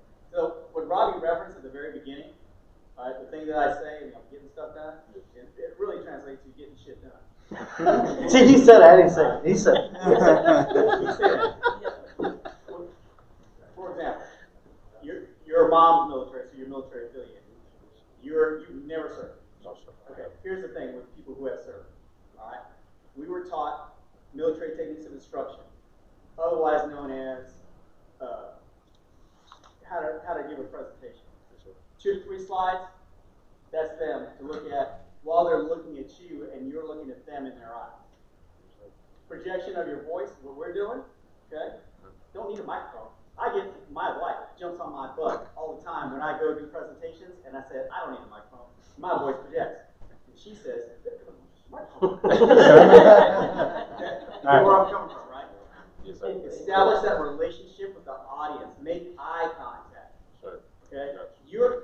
You have a passion for something, you want to sell that passion, you want to sell yourself, really. Okay. And now you got to get them to buy you. Awesome.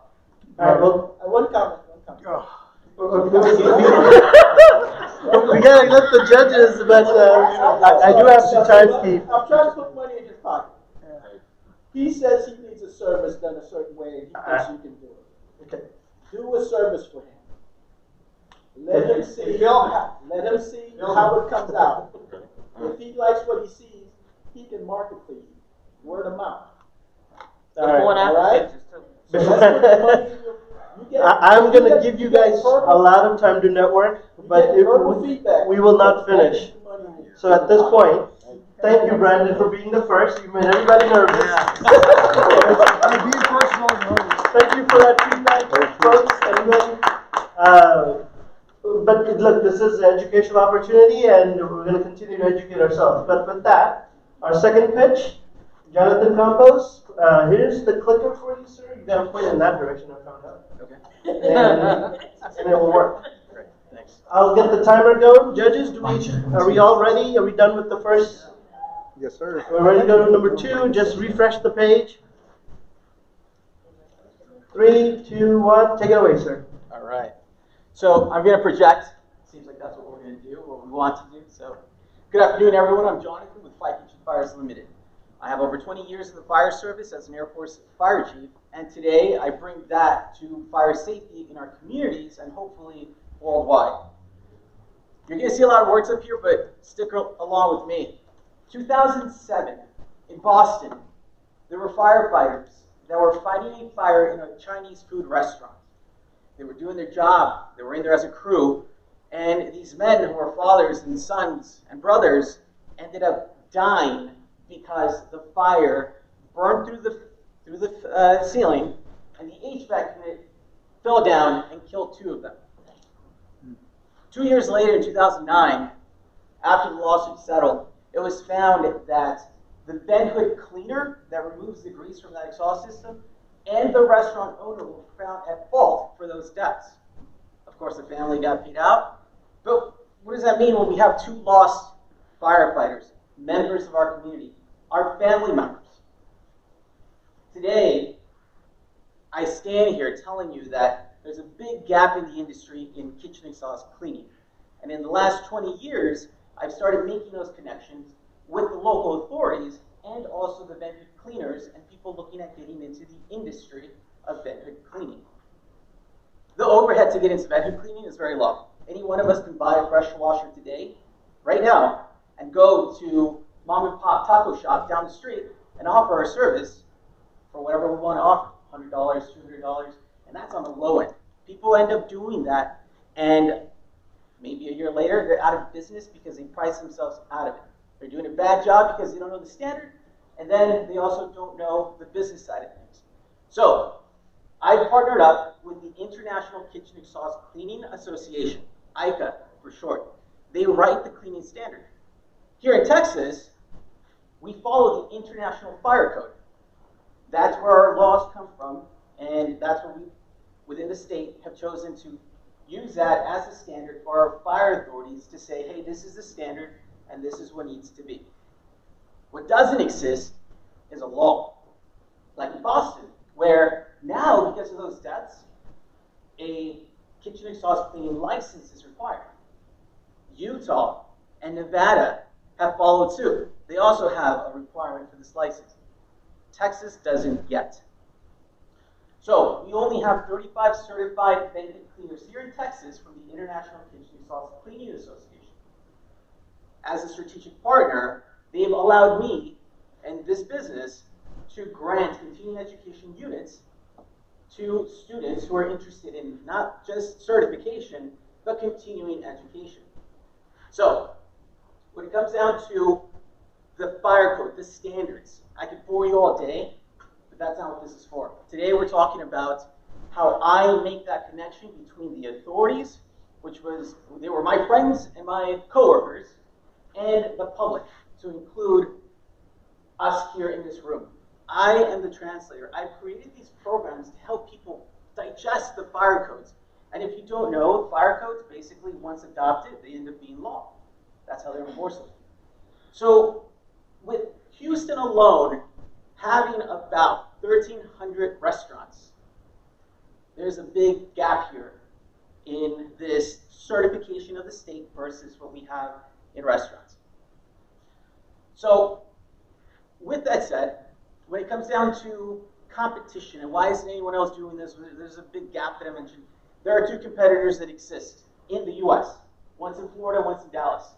And they teach, but they put their name on it. They're not backed by ICA, who writes the standards in cleaning. They're not backed by the International Fire Code, who is a derivative of the International Code Council. These are international codes, and they get used in other places, like Dubai and Egypt.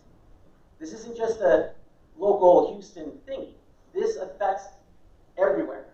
So if we start with pushing and helping connect people with this program through community colleges like the trades, electrician, HVAC, welding, which is what this is, we can help prevent deaths of our firefighters.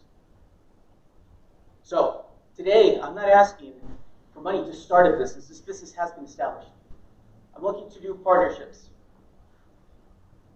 We need $100,000 is what we're trying to get for the end of 2026 to get out there, get this word out there, and develop these relationships with the community colleges. I have the experience, I have the education, the MBA is done here in a few weeks. And with that said, here are some preliminary financials where we would sell the program to the community college as a potential money-making class for them. So with your help, I ask for that support. Thank you. 5 minutes and 15 seconds, so just a little bit over. But judges, folks, judges get the priority of all questions. Is this all going to be digital training, online? It's both digital and in person. They're both created already, yes. And you're the sole proprietor, just like Dr. had asked for? Yes, I'm the business owner. I've partnered up and I have pending agreements with former retired fire chiefs as well who've been in the industry. And they're also ready to go with teaching these courses as well. Might be silly, but they share your qualifications? Yes. You say you're looking to partner with community colleges around, I guess, the country. Are you looking to sell this course or license this course? It would be a license. Yes, ma'am. But they need your course to get the license. The license that would be sold to the community college is to teach the course. So it's the whole curriculum. It's the whole, from start to finish, how to do the cleaning, how to abide by the standards locally. Every authority has different standards. Okay. And then how to do the business side of things from, again, 0 to 1 possible. Okay. What traction have you had with that so far? I've, when it comes down to establishing this program, we've had 2 students that they're owners of food truck commissaries. They got into the cleaning business themselves. A national franchise, one of the 2 big ones here in the U.S. that do kitchen sauce cleaning, they put 7 other students through my course. All but 1 passed. He had test jitters as a first timer. The test for the technician is 100 questions long. They're given 3 hours, and the test actually still belongs to the International Kitchen Sauce Cleaning Association.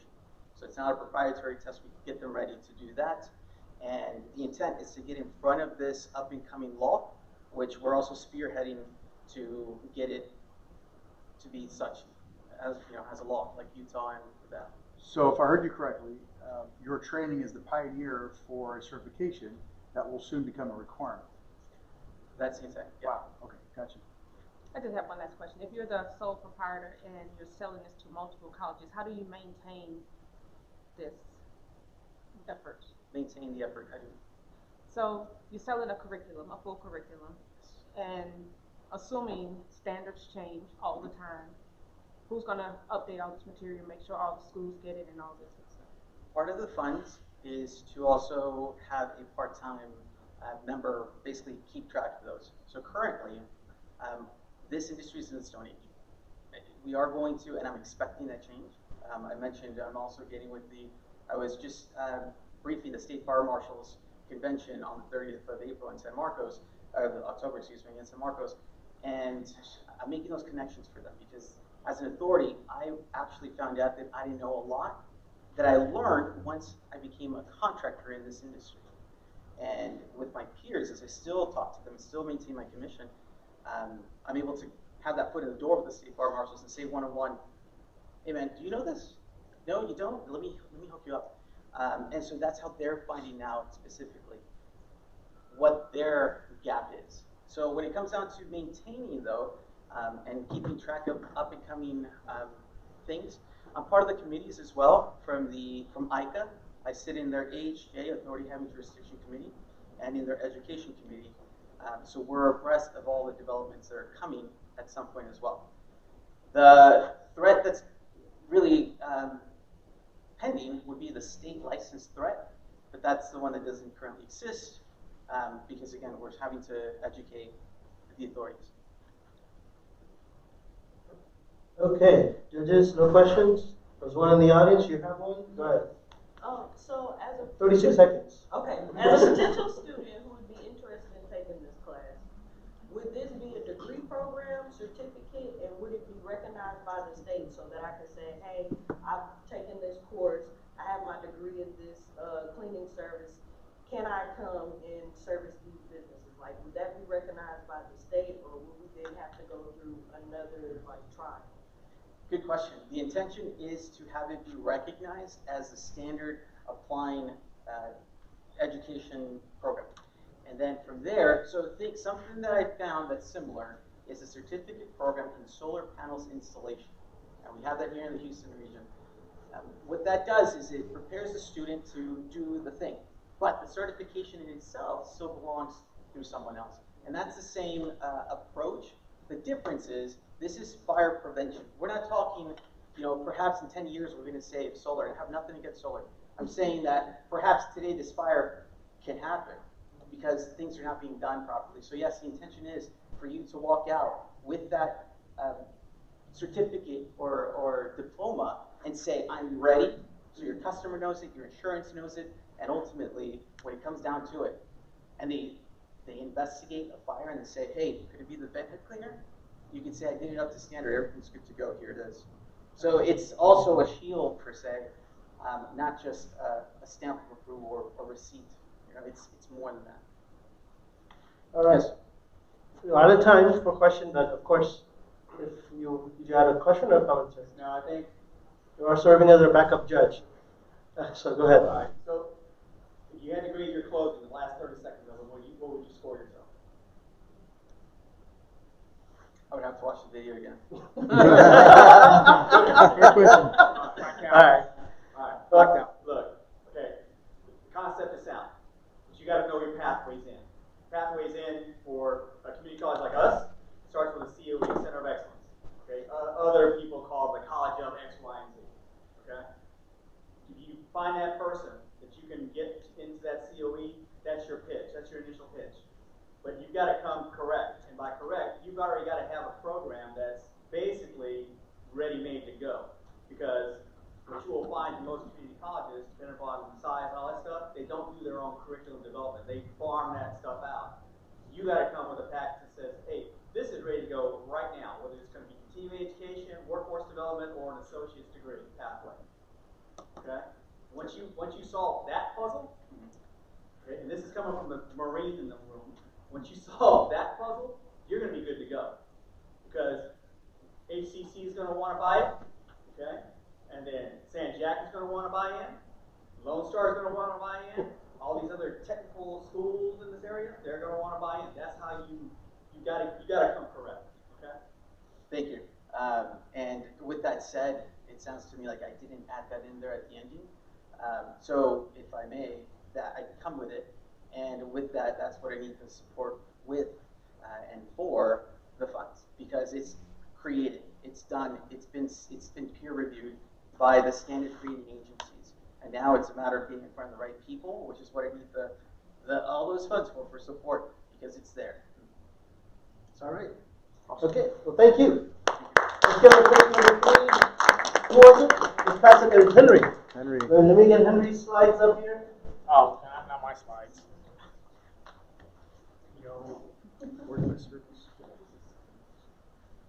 Yo. Yeah. Yo. DJ Henry in the house. Alright, let me test these slides real quick. Boom, boom, slides work. Now, by the way, may I request you to do the scoring on this one? Chris did get a crisis call from the VA. He did ask, and that's why you are my backup judge. So please do step in and help us. Can we get a handicap? If you check your email, I sent you a link. All you have to do is answer the questions there. Yeah, okay. And I'll keep an eye out, and that way you get a fair shot. Like everybody. Yeah. But as soon as we get the link, judges, are 4 of you, all good? We'll let Chris kind of skip this one, and hopefully he's back in time, but he did. Yeah, hopefully nothing is like too crazy. Yeah, it's a crisis call from the VA, and then I said, of course. Yeah. When the VA calls, you answer. Yes. Yeah. I understand. Yeah. Just want to get a. How do you get that email? Okay. Ooh, Robbie. I believe in you, Robbie. Yeah, I do too. Yay. It'll be on a text message in 30 seconds, but I think you should be able to start. 30 seconds. I can wait 30 seconds. You want to wait 30 seconds? All right. I can go through my breathing exercise. Everybody in through the nose.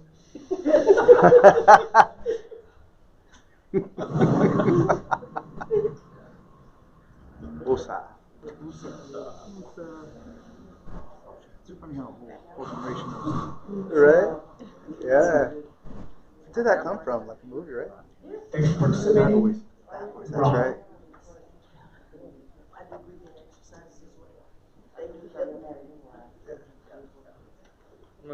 All right, we are set. We are ready to go. And your time starts now. July 2001 is when I arrived at MCRD San Diego to step on those yellow footprints to become my journey as a United States Marine.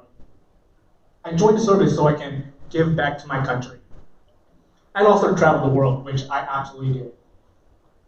So many service members who decided to join, they wanted to give back and get the skills that they wanted to level up their lives and take care of the families. But what happens after you leave service? What happens when you transition? Just like my story, I was not taken care of. I was not given the tools that was needed to transition back into civilian life. 81% of people have said the same thing. They were not given the tools that was needed. They were not given the information that was needed. And because of that, after they left service, 74% have said that they felt lonely and without a community. And so that's where Forged by Service comes into play. We want to build a platform for military creators, podcasters, and the military influence community to put the content on so that they can pass the information on that's current and relevant to our current warfighters leaving service. So how does it work? We're gonna be streaming and recording live events plus podcasts put onto our platform, Forged by Service TV, so that you can download, subscribe, and watch this content on one platform across many different Roku TV, Fire TV, Amazon TV, etc. We already have over 70 podcasters, military creators, influencers said that they can put their content on our platform. We already recorded several conferences, seminars, and events. Becky from the Utah Veteran Business Resource Center loves what we did for her, and she's willing to come back as a customer. We currently have over 50 downloads on Roku TV, with another 10,000 emails waiting for us to hit the button to let them know that they can download it on other TV platforms. There are over 32 million military connected members across the globe. That includes veterans, military spouses, active duty, reserves, but we're only looking to take 0.5% of that. 160,000 will subscribe at $5, give us 800,000 in monthly recurring revenue. That will give us about 80% profit margin. So we're beta testing Roku right now. In July 26th, we're looking to get over 10,000 subscribers. We'll be the only platform to have categorized on-demand video content. The only competitor in the space is Parade Deck, and Recurrent Military, and the brand does not have what we're trying to offer. Our team includes a former Parade Deck employee and the director of military events at Recurrent Military, who does the military influencer conference. With $3,500, we're looking to buy more equipment to record more events. We're looking to pay for technology fees and also brand and marketing development. So join us. Download on Roku. Find us on Apple TV sooner or later. My name is Henry Vaughn. I'm a Marine Corps veteran. I am forged by service. 4 minutes. Oh, dang. You end up always talking fast. Mm-hmm. Yeah, when you're nervous. He's not nervous. Can you share what the typical podcast is like? What is the topic? Absolutely. So, what are people talking about? So it ranges from anything from disability, sales, operations. They're looking to start a business. Talk about all those different topics. Transitions, PCS. We have a podcast that talks about how to connect with other military kids if you're going to be moving around and about.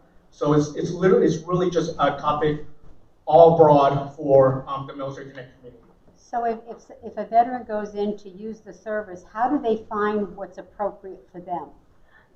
So if they're looking for transition, each video is going to be tagged specifically for people in transition. Same thing with disabilities and things like that. Okay. I'm going to lean forward into this. I don't know if you've met Dutch. He's a British Royal Marine. I know Dutch. He was complaining that the British service members don't have, when they get out, that's it, it's a cliff. And they're literally kicked off it. Is it possible for you to take this platform and then put international brands on it? Hey, listen, there's a British version of this. There's a Israeli version of this. Absolutely, and that's why we say military connect, okay. Right? Because that could be an international, domestic, whatever. We love our service members, foreign and domestic. So perfect. That's an untapped market. Yeah. I think about that. Any other questions, comments? Back there. Okay. Did you give them scoring sheet prior to their presentation? The scoring sheet was made public on the website since August. It's always been there on stage 3. Okay. So, having just now been informed of that, I think one of the areas where you could have tweaked this a little bit. Mm-hmm. Don't get me wrong. Okay, you have a good presentation, the best one so far. But there's only 3 of you. So also, I can't say that in this morning because we found out Friday and we were. Hey. It's an honest word. When you got to one of the categories, raise and exit strategy and financials, you're a little bit light. It's because we're still in the super early startup phase. We haven't even thought about that yet. So eventually, at some point, maybe we'll be looking for investors. Okay, so current entrepreneurs in the room right now who would deem themselves successful, raise your hand. What comes first? How to make the money, or how to make the presentation? how to make money. Thank you. You needed to concentrate more on that. If I was doing, yeah, I am, but you need to concentrate more on that particular instance. So you got to show the connectivity to the concept and the financials. Okay, when you're strong on the financials, every business person in the room, when you're making that pitch, is going to say, "Damn, that was good. Mm-hmm. That made sense. I get it. I want to be a part of that." Okay, so I would just make that recommendation. Absolutely, thank you. How does it have to be? Is it juried content? Is it vetted? Yes. Okay. Now, well, who's the team? How does it happen? I mean, can anybody just upload and submit, and then has to go through a? Generally, those 70 individuals, people that we've worked with before, and they're well known in the military community. The content that they put on, they can't be published until one of our team members take a look at it and make sure that's safe to publish for the interwebs. Okay, fair enough. And at first, is it going to be like a freemium policy? It's going to be freemium. So initially, it's going to be a 1-year trial, and then after that, then just while we are putting more content in and getting more visibility for the brand. Cool. All right. Any other? We've got 59 seconds on the clock for the Q&A. No other comments? Going once, going twice. Thank you so much, Henry. Ooh. Thank you. Good job. Who's next? All right. So our missing pitch. We'll do an opportunity. If you're here to represent Honor Home Management, let me know, or forever hold your peace. Going once. Going twice. We'll skip them and we'll go to pitch number 5. Let's go to pitch number 5. I'll get the presentation loaded. Judges do finish scoring, and then Chris is back. So Chris, you'll continue scoring the next pitch here.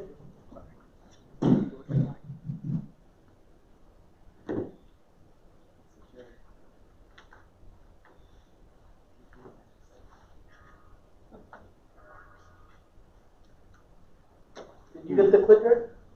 Did Henry hand it off to you? There it is. Okay. Yeah, point in this direction. The receiver's on that side. Oh, this. Yeah. Yeah, it's on that side. So it should work. Yeah. All right. Judges, are we good for? Yes. We are resetting the timer. Mic check. Mic is working.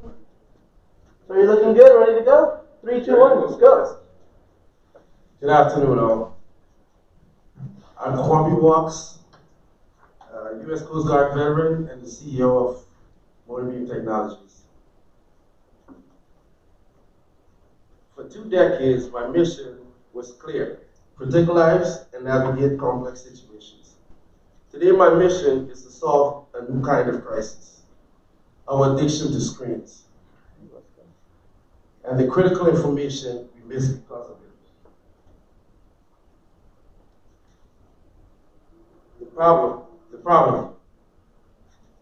We are drowning in screens. Yet we are more disconnected than ever. Seniors with dementia miss critical medications. Delivery drivers can't see addresses at night. You miss a package or wonder who's at the front door while your hands are full. In hospitals, patients deteriorate because of alerts. Because alerts are lost in the noise. My solution: don't add another screen, eliminate them. I founded Motorbeam Technologies to make the world itself your display. We use intelligent adaptive light.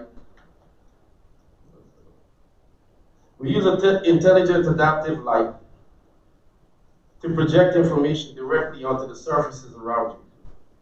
From your wall at home, to the hospital's room, to the side of a building.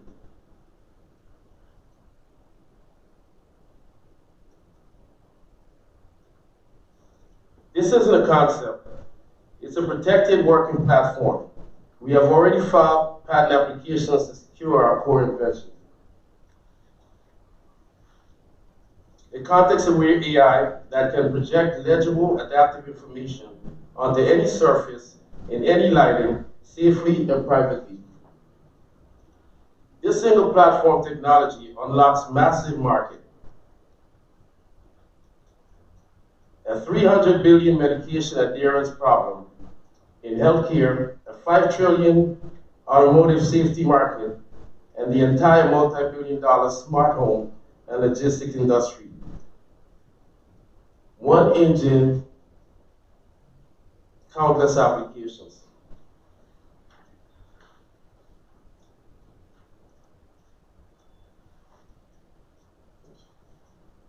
Traction and validation.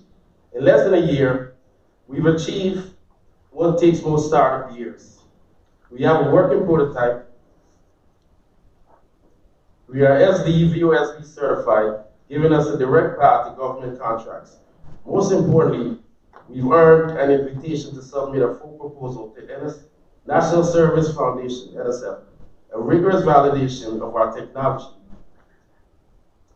technology's technical merit and commercial potential.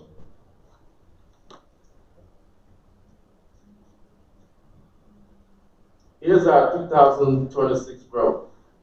In the first and second quarters, we're looking to deploy 100 pilot adapters in schools, clinics, and homes. In the third quarter, launch ModiBeam operating system SaaS platform. And in the fourth quarter, secure our first OEM license deal with a projector or smart home manufacturer. This creates multiple revenue streams that compound as we scale. Every vertical we enter runs on the same IP foundation. The ask and call to action. The ask and call to action. Today I'm asking for 3 things from the Houston community: mentorship, connection to Texas-based manufacturing and medical device experts, partnerships, pilot opportunities with hospitals and Houston ISD or local smart home builders, funding, $30,000 in non-dilutive capital to manufacture 100 pilot units. This is how we turn a veteran-built prototype into a multi-industry platform, creating Houston-based jobs. Texas has always led in energy, space, and innovation. Now it can lead in ambient computing. Join me in bringing ethical, veteran-driven technology to every home, hospital, and workplace.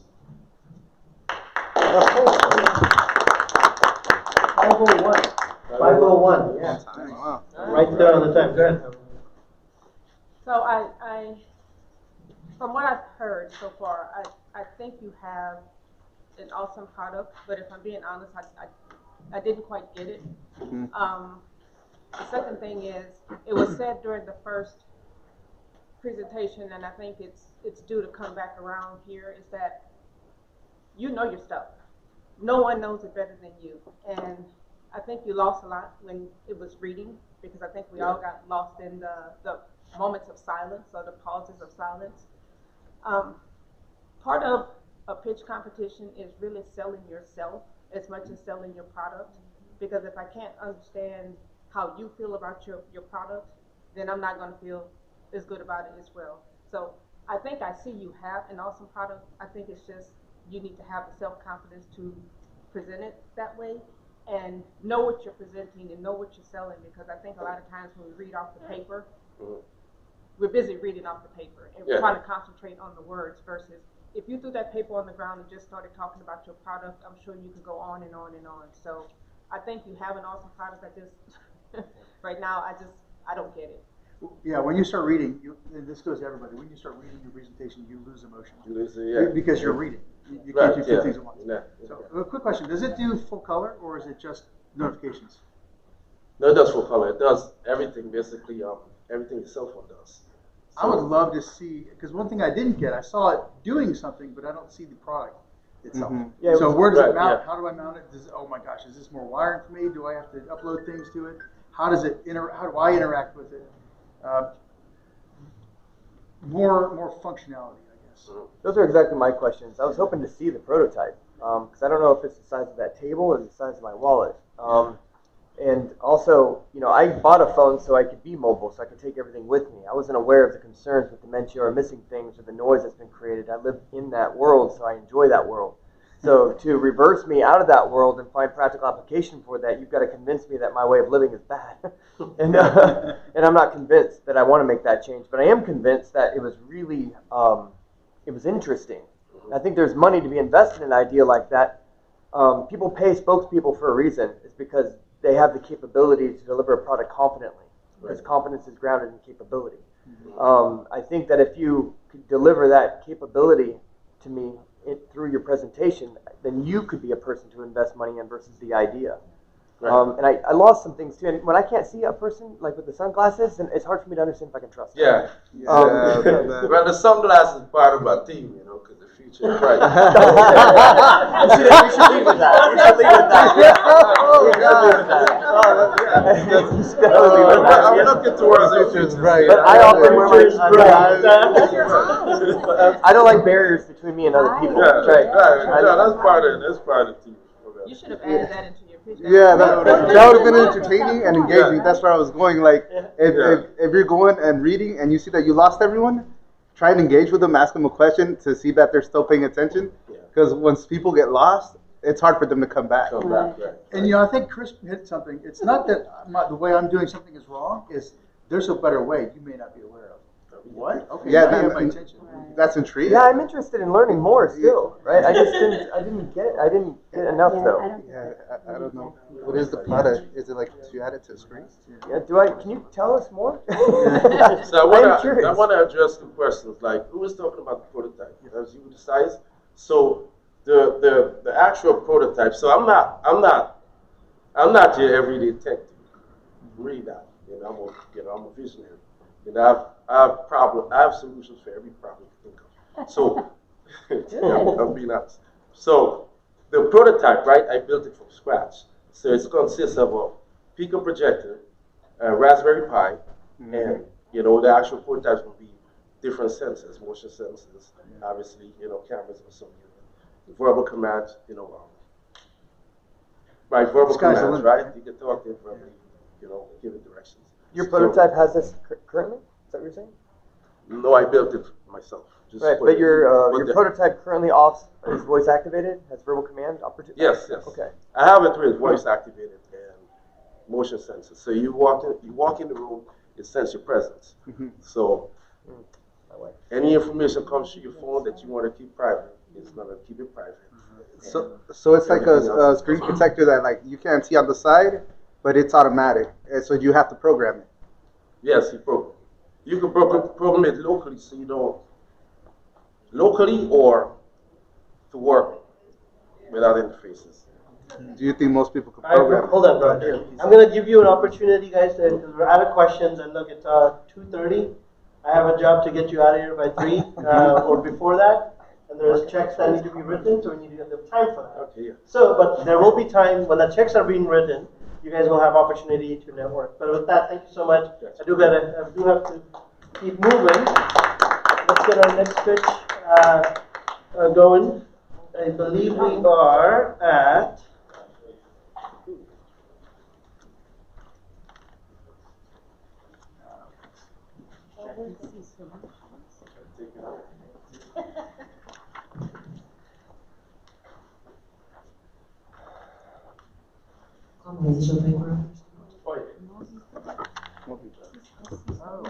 All right. So, pitch number 6. This is number 5, I think. This is number 6. We're gonna. Oh no, this. We've skipped number 4. We're on number 6. This is Modi. No, wait. You just did that one. SCNTC services. Yes, but you do have a similar name, right? You don't have Modi. No, it's a different. You have a MobiBath, yeah. So in fact, they're the same thing? Let me get the slides up. So. Mine is totally different. Mine is a medical device. Is this Modibean or SC Services? SCNTC Services is the company name. MobiBand is the product. Right. Oh, okay, That's okay. number 5 on No, here. no, the concern, okay, so his is Modi Beam, number 5, it Right. sounds the same, but. Yeah, multi-beam and then multi-beam. Yeah, sorry, we're working through it. Give us a second. Are you sure? Because it says Moby No, Beam. no. But Moby Bat, that's her product. Oh, this one. Oh, Yes. Okay. That can get confusing, but thanks for Oh, thank you. staying on top of that. Thank you, judges. Okay. All right, you've got the timer reset right here. Shalana, you ready? You look ready. Take it away. Close to the mic. Yes, 3, 2, 1. Take it away. Hi, my name is Shalana Cummings, and I'm the founder and CEO of HVTC Services and the creator of Mobility. Now, the problem, did you guys know that in the U.S. over 39 million people struggle with mobility issues and with bathing situations? 75% of adults 50 years of age and older plan on retiring and aging in their homes. No one wants to go to a long-term care facility and deal with strangers. They want to be surrounded by their loved ones, people that actually that actually care about their well-being and how their life is supposed to go. So, my solution is enter the MobiBath. It is a patent-pending, self-contained, portable bathing system that empowers users to bathe safely and comfortably. No demo work and no remodeling required. We bring it in, set it up, and it's ready to go. It has a handheld shower sprayer. As this is the image that you guys see, can see what it looks like to give you a better understanding of the product itself. It has a handheld shower sprayer. It has heated water that is temperature controlled. It has a wastewater tank as well as a freshwater tank. When it comes to emptying out the unit, you can flush it down any toilet or any drain in the facility, and you can fill it at any faucet that's in your home. Okay? It isn't just about cleanliness. It's about restoring confidence and control and independence. Everybody wants to feel like themselves, and nothing is more refreshing than a hot shower. Market opportunity. The global assistive device market is projected to hit $30 billion by 2028. In the U.S., home health care will surpass $500 billion by 2027. Our target audience, aging adults, post-surgery patients, and people with disabilities, represents a massive, underserved market. MobiBath is uniquely positioned to change all that. For our revenue, we'll generate revenue through direct sales, industrial partnerships, rentals, and leasing programs. Our pricing ensures accessibility while maintaining strong margins. Unlike traditional solutions, MobiBath requires, again, no installation. We deliver, unpack, and set it up. Customers receive plant-based cleaning products, a 2-year service contract, and access to training workshops. So we'll never leave you in the dark. If you have any questions or problems, we'll also have, as a part of our website, a section where you can join our blog, and you can leave any information or tips that you've learned while you're using the product to share with others. So that way, everybody feels like they're a part of the community, that they're in the MobiBath family. So we welcome you. And here's a key differentiator. Medicare and Medicaid won't cover walk-in tubs. MobiBath will sidestep that barrier, offering a smarter, more inclusive alternative. Our slogan says it all. For effortless cleaning, MobiBath got you covered. Now for our financials, we've built a sustainable model with multiple income streams and strong growth potential. Our financial projections show steady revenue increases, supported by a 10% contingency fund to absorb any economic shifts. So we want to make sure we provide the best in service and customer support. To scale, we're seeking $80,000 in funding on top of our existing $6,000 to support prototyping, specialized manufacturing, labor, and R&D. We're backed by CETA, University Capstone Program, the ION Prototyping Lab, Texas A&M University's College of Engineering, and the Bay Area Houston Economic Partnership. They are all working with us to help grow this product and bring it into fruition. So in closing, MobiBath isn't just a product, it's a movement to restore dignity and independence. With your support, we can we can redefine accessibility and make bathing effortless for those who need it most. Join me in bringing my vision to life. Thank you. Judges, questions? Is this going to be sold as a unit or is it going to be sold as a service? It's going to be sold as a unit that comes with services. Like I said, it'll come with the cleaning supplies, and if you join the subscription program, you can order them, set them on automatic to be sent to your home. But you also get when it gets delivered, you'll start out with the free cleaning products. Sure. So you don't have to worry about going out trying to figure out what can I use to clean this damn thing. It'll come with you. I guess my question is, would this be sold to like in-home care service providers?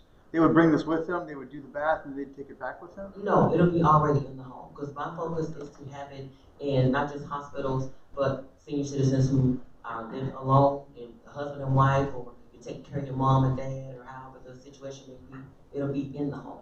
So the home health care aide can come in, and they'll have training to use. Perfect.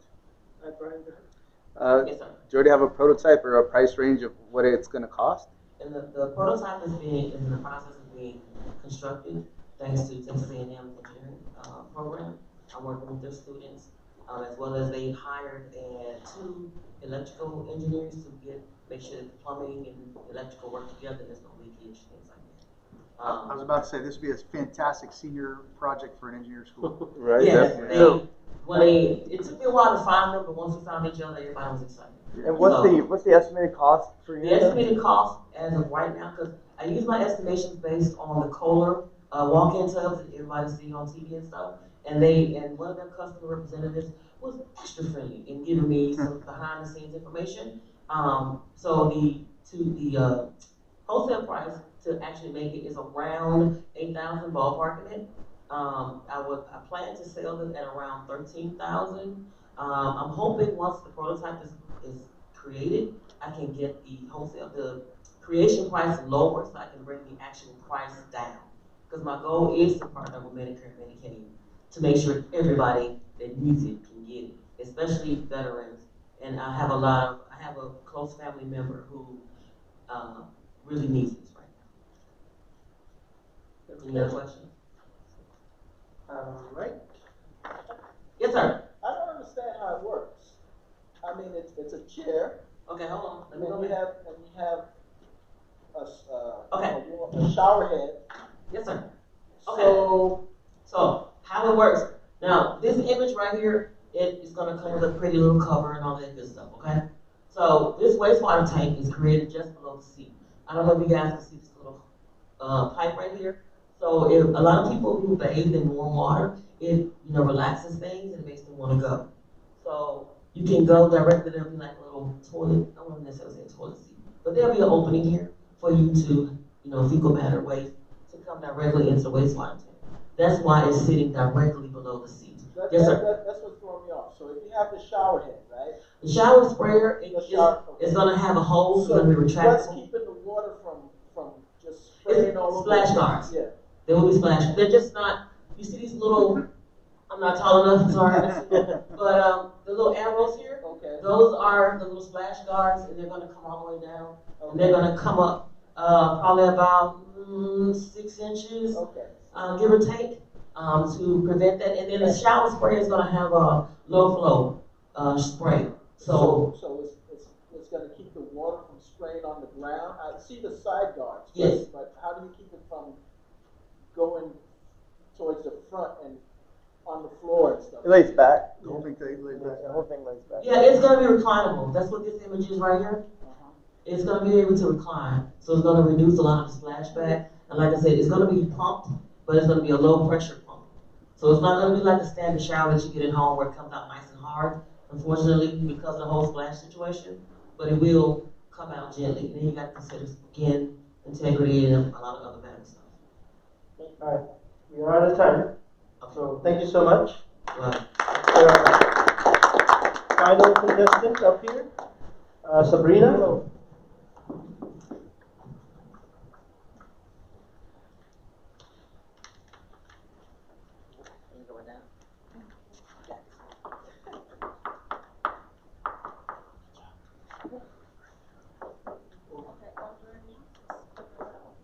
On the construction. You want to stand for my chair or stand? No. Okay. Because I'm for chair.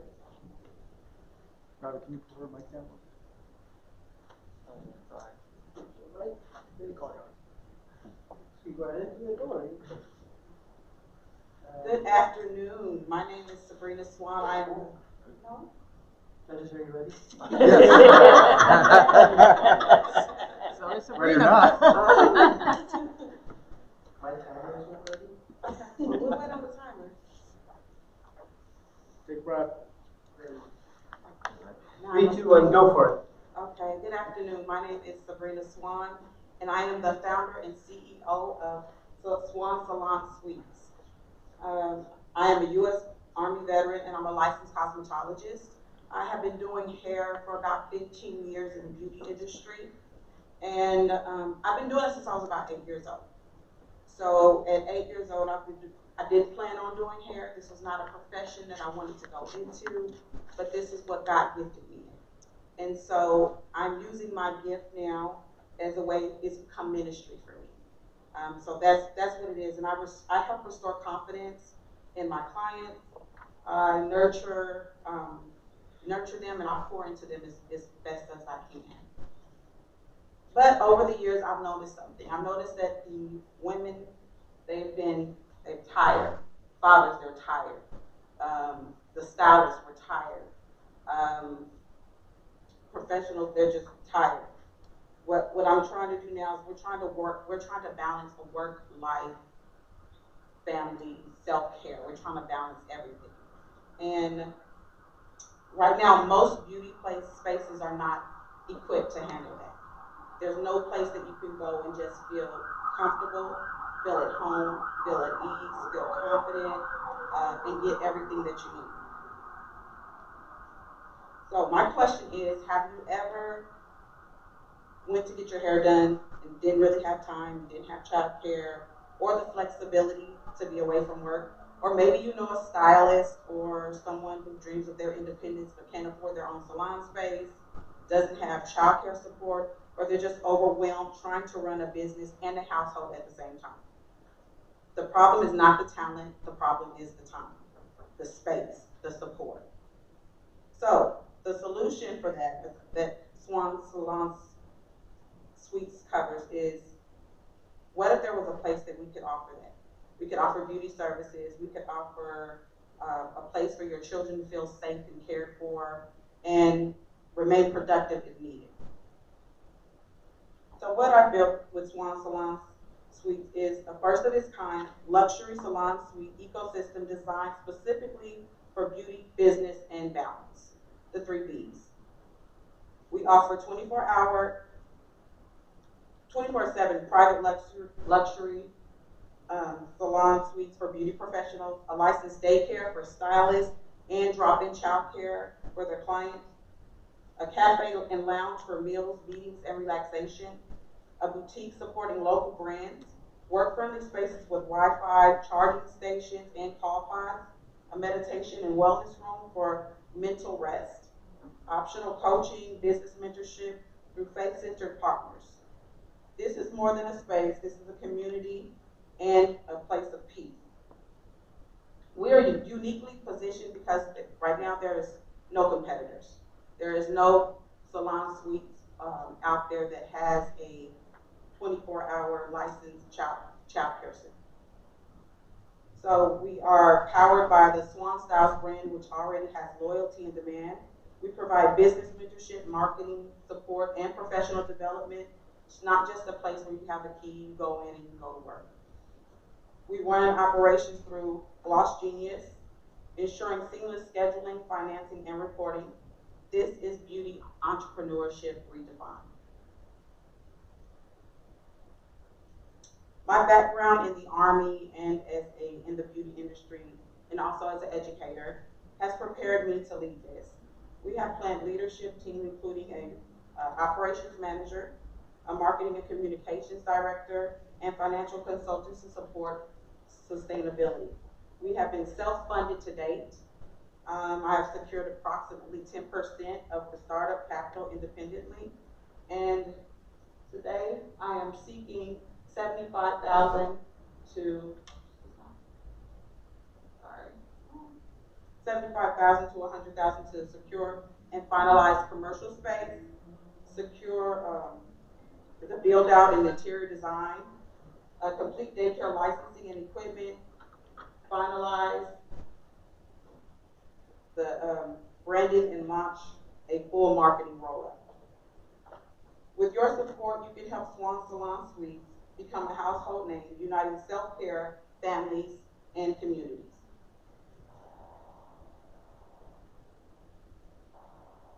So that's it. All right, good time. She had 8 seconds left, and then after the pause, she had 4 seconds. Sorry, I'm a bit nervous. Questions, judges, comments? Yeah, that's a remarkable offering. So for a client to come in and get their hair done, get their child taken care of, what would that cost? So what I want to do is, what I want to happen is I want it to be, like I said, community, right? So I want to be able to make this into a franchise eventually and have the different, so it'll be a child care facility. So it'll have someone that's already licensed, but I'm also in school now so that I know what that looks like and I understand what needs to happen so that there's nothing in that building going on that I'm not aware of. Not sure of what the cost will be, but I know like Robindale, that's the other 24-hour daycare. I think they charge like $7 and some change per hour per child. And so it would be something like that. That's just for the drop-ins. So then we probably would have to figure out whoever that is that's going to run that daycare, when it's franchised off, they'll get to put that daycare in each one. And the same with the cafe. They'll get to put that cafe into the next Swan Salon Suites. So it'll be growing their business, growing the community. It'll become that household name.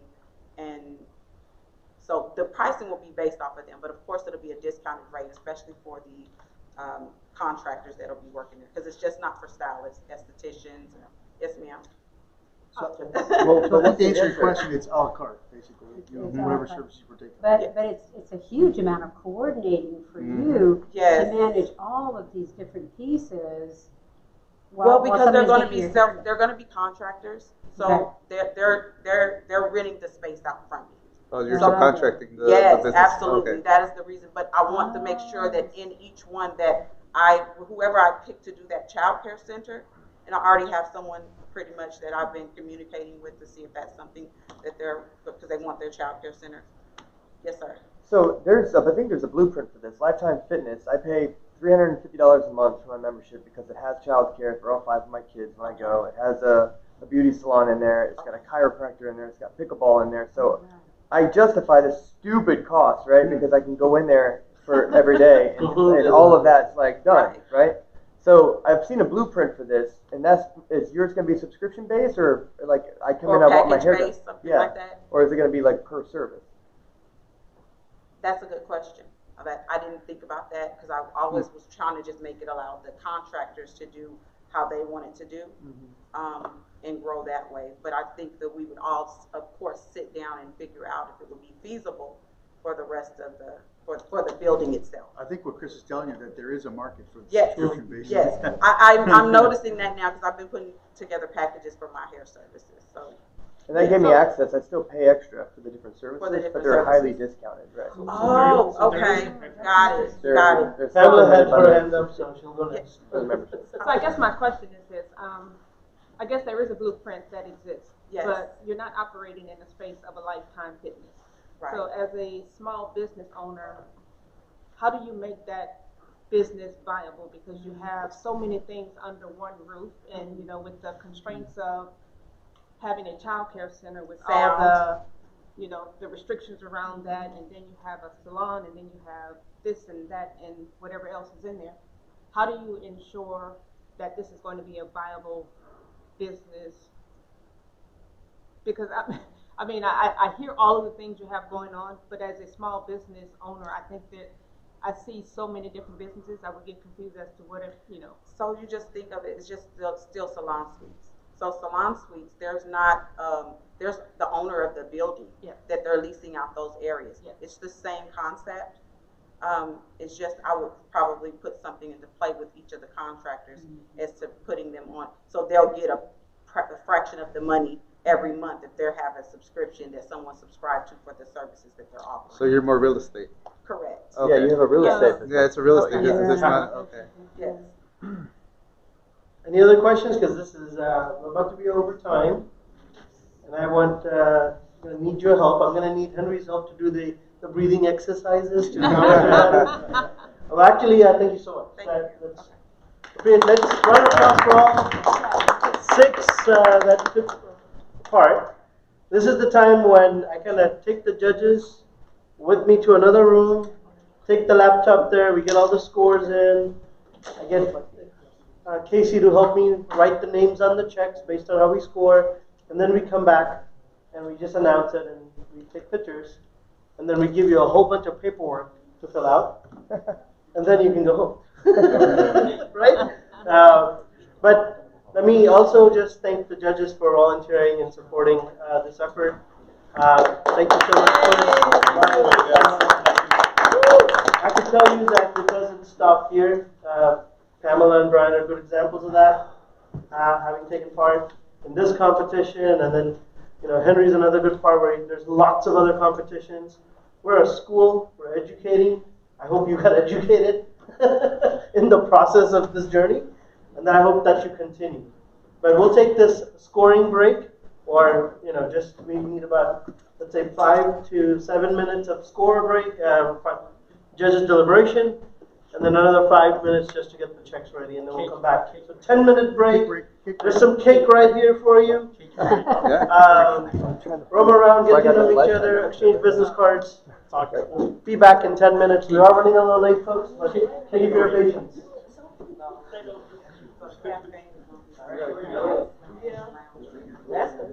All right, everybody. So the checks have been written.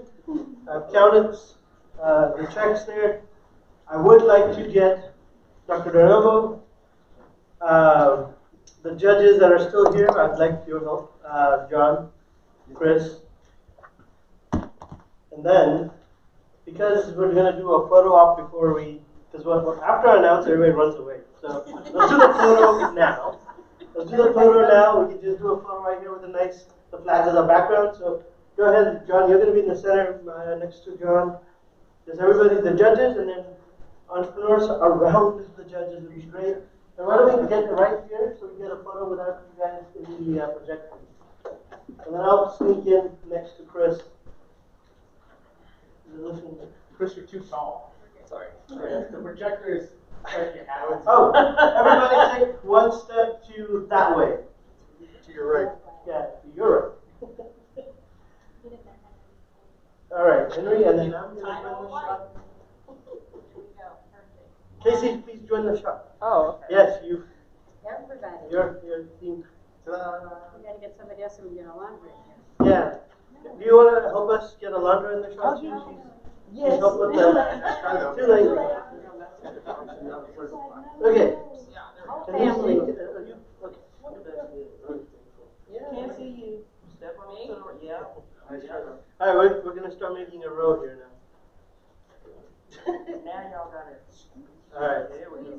Yep. Yep, there we go. Perfect. Ooh, that's nice. Great. Thank you. Awesome. All right. Oh my God. So good. I should pay. Let's have you sit. All right. And I do need my phone back because I think that's where my score is. Thank you so much for. We're just gonna wing it. Yeah. So we'll do it like the beauty kind of thing is, they announce some runner-up and the runner-up and then so on. So in this case, it'll be the honorable mention. But before that, I do want to say all of you realize you've won something. Number one, you've got the membership to the Houston Regional Winners Chamber of Commerce for a year. Yeah. That in itself is valued. John, what is that value? $300. Nice. How many members? We have just under 300. And I'll do a little pitch for the chamber. They work for the chamber. They work for. So I've been a member with different nonprofits and entities. I've changed industries several times, and I've always, my first stop is always getting back into the chamber, explain to John and leadership what I need. I'm very clear about it. I need to raise $300,000 next year. I'm looking to increase my industry reach by 20%, which means I need 500 customers in the next year. I'm always very clear, and I've never had a problem hitting my goals. That, I think, is a massive win, no matter who you are. And I'd like you to think of the chamber as a gym membership. You get out of it what you put into it. You can't just walk in the front door and say, everybody good? Right? All right, that's what's wrong, right? It doesn't work that way. If you don't show up, it can't show up for you too, because we are a tight group. If you're a veteran, you understand that. I can't vouch for you if I haven't met you yet. So come on, let's go. Yeah, and it's I guess it's non-transferable. It's for you, so use it. Make good use of it, and lots of events by the chamber. Register your email, join the Telegram group, and get engaged. So that in itself is money, but it's also a lot more than just the money. Relationship. So it is. Secondly, some of the judges offered to sit with anyone that wanted to do more reviews or feedback, without charging you anything, pro bono, right? So there's folks that can help you with your pitch, and Pamela Fleming said, hey, if anybody wants, she's willing to sit with you an hour, 2 hours, whatever it takes to help you get a solid footing. She's taking a lot of competitions, so you have some of that support as well. But now comes those checks. You get to take the novelty checks home. You can't cash them, but I thought we just take a picture with them. We can't do anything with those checks. we take pictures, but then we're gonna give it to them as souvenir. Some of them, like Brian, he's left, but Brian actually has it framed. That's the huge thing. He framed it, and it's a reminder for him, since that motivated him to grow his business $1 million+. So never mind. I thought. so everybody walks away with something in their hand. All right. So who is honorable mention? So going by the scores, and this time around we have one honorable mention because we do want to make sure that based on the scoring and the cutoff that we had, the little asterisk, that is important. And at this point, it's going to be pitch number 7, Swan Style. Sabrina Swan, take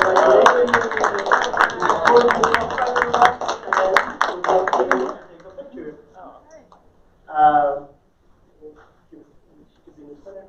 So Maya's going to be the one giving you the check. She signed it as well. Here we go.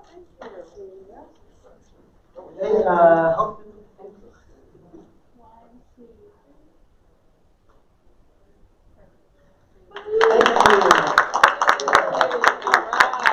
We'll come on with all the checks. So don't leave it.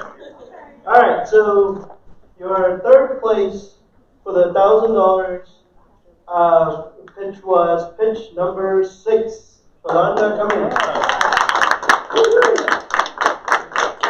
Come on over here. We'll slide that check right between us right here. There you go. John, you gotta stand on this side. You did? Okay. Chris? Yeah, just balance it out. Yeah, see, she's in the center. Yeah.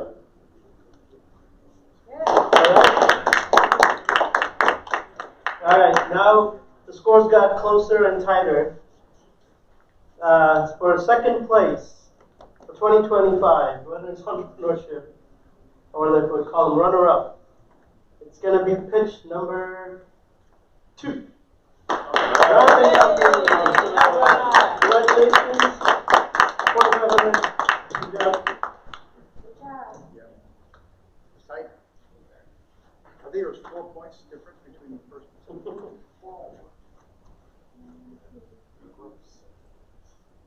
And remember, at Stone River, we have an excellent first.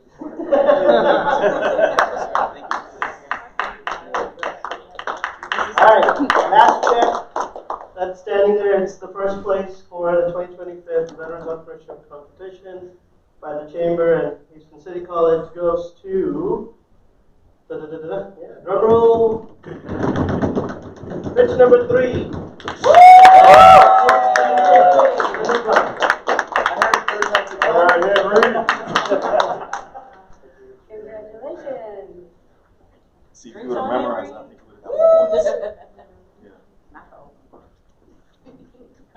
If we can get all the checkbooks just right here for a group photo, then we can write a press release congratulating everybody. She would have memorized it, she would have got more points.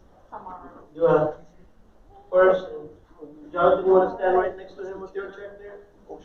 And then I'll stand out here.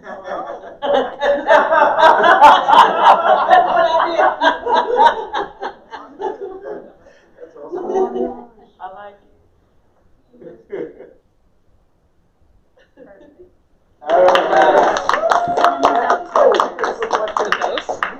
How many was this your first pitch competition? Okay, so Henry's, I think Henry's done this a lot of times. I know Campos has done this a few times at least. That's where you're going to get your experience. And Pamela and I have decided to team up. And I'm a professional communicator, storyteller, and she's a change coach for major corporations. And we'd like to team up to work with you on how to develop a pitch. She knows the technical aspects, and I can teach you how to really connect emotionally so that people believe in who you are and what your heart is, and that she can help you translate that into money and agenda, if you'd like to. Yeah, most definitely. Absolutely. Appreciate it. All right. So Alondra is passing out very important because those checks cannot be deposited. You have to fill out that paperwork, and you have to get it back to us. And if you don't want to get it done today, you can fill it out, scan it, email it. But if you can get it done today, you will be able to give it to the office to start processing and prevent a 6-month delay on your checks. That has happened in the past, so I encourage you to do that. But with that, we'll call this an adjourn. Sorry for being a little, well, we're pretty late, but 28-minute, we started like 30 minutes late thanks to the Congratulations. But thank you, everybody. We'll wrap it up. Congratulations, Hey, Robbie.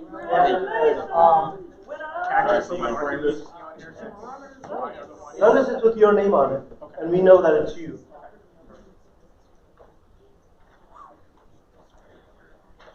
You're writing it as Henry's name. We'll go tomorrow to pick up Do it as the personal name, yeah. Yeah, no, because I'm gonna run over right now, because she's gonna go to the store, and I'm gonna need her. So I'm gonna go over to her. So, all right, good job. Well, just take care. I'll wait here for those who finish so I can take them and we can have them All right.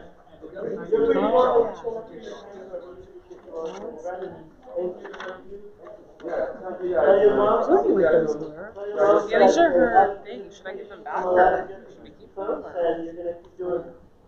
And then you come back and ask for a bigger opportunity and a bigger It looks so warm. You got warm? I'm freezing in here. Really? It's freezing. Like, I can feel my ears are Dr. Robbie? Can I get a photo with you guys? Yeah, absolutely. Sure. Doctor? Yeah, take a photo with him. You want to change the background? I got long arms. You do it right. Change the background? Yeah. You coming down? I'm coming. I'm just trying to change the background for you, but for some reason. You were doing a selfie? Yes. Oh, good. There you go. Yeah, I just wanted to make sure you got it. Yeah. Oh, wait. Yeah, Perfect.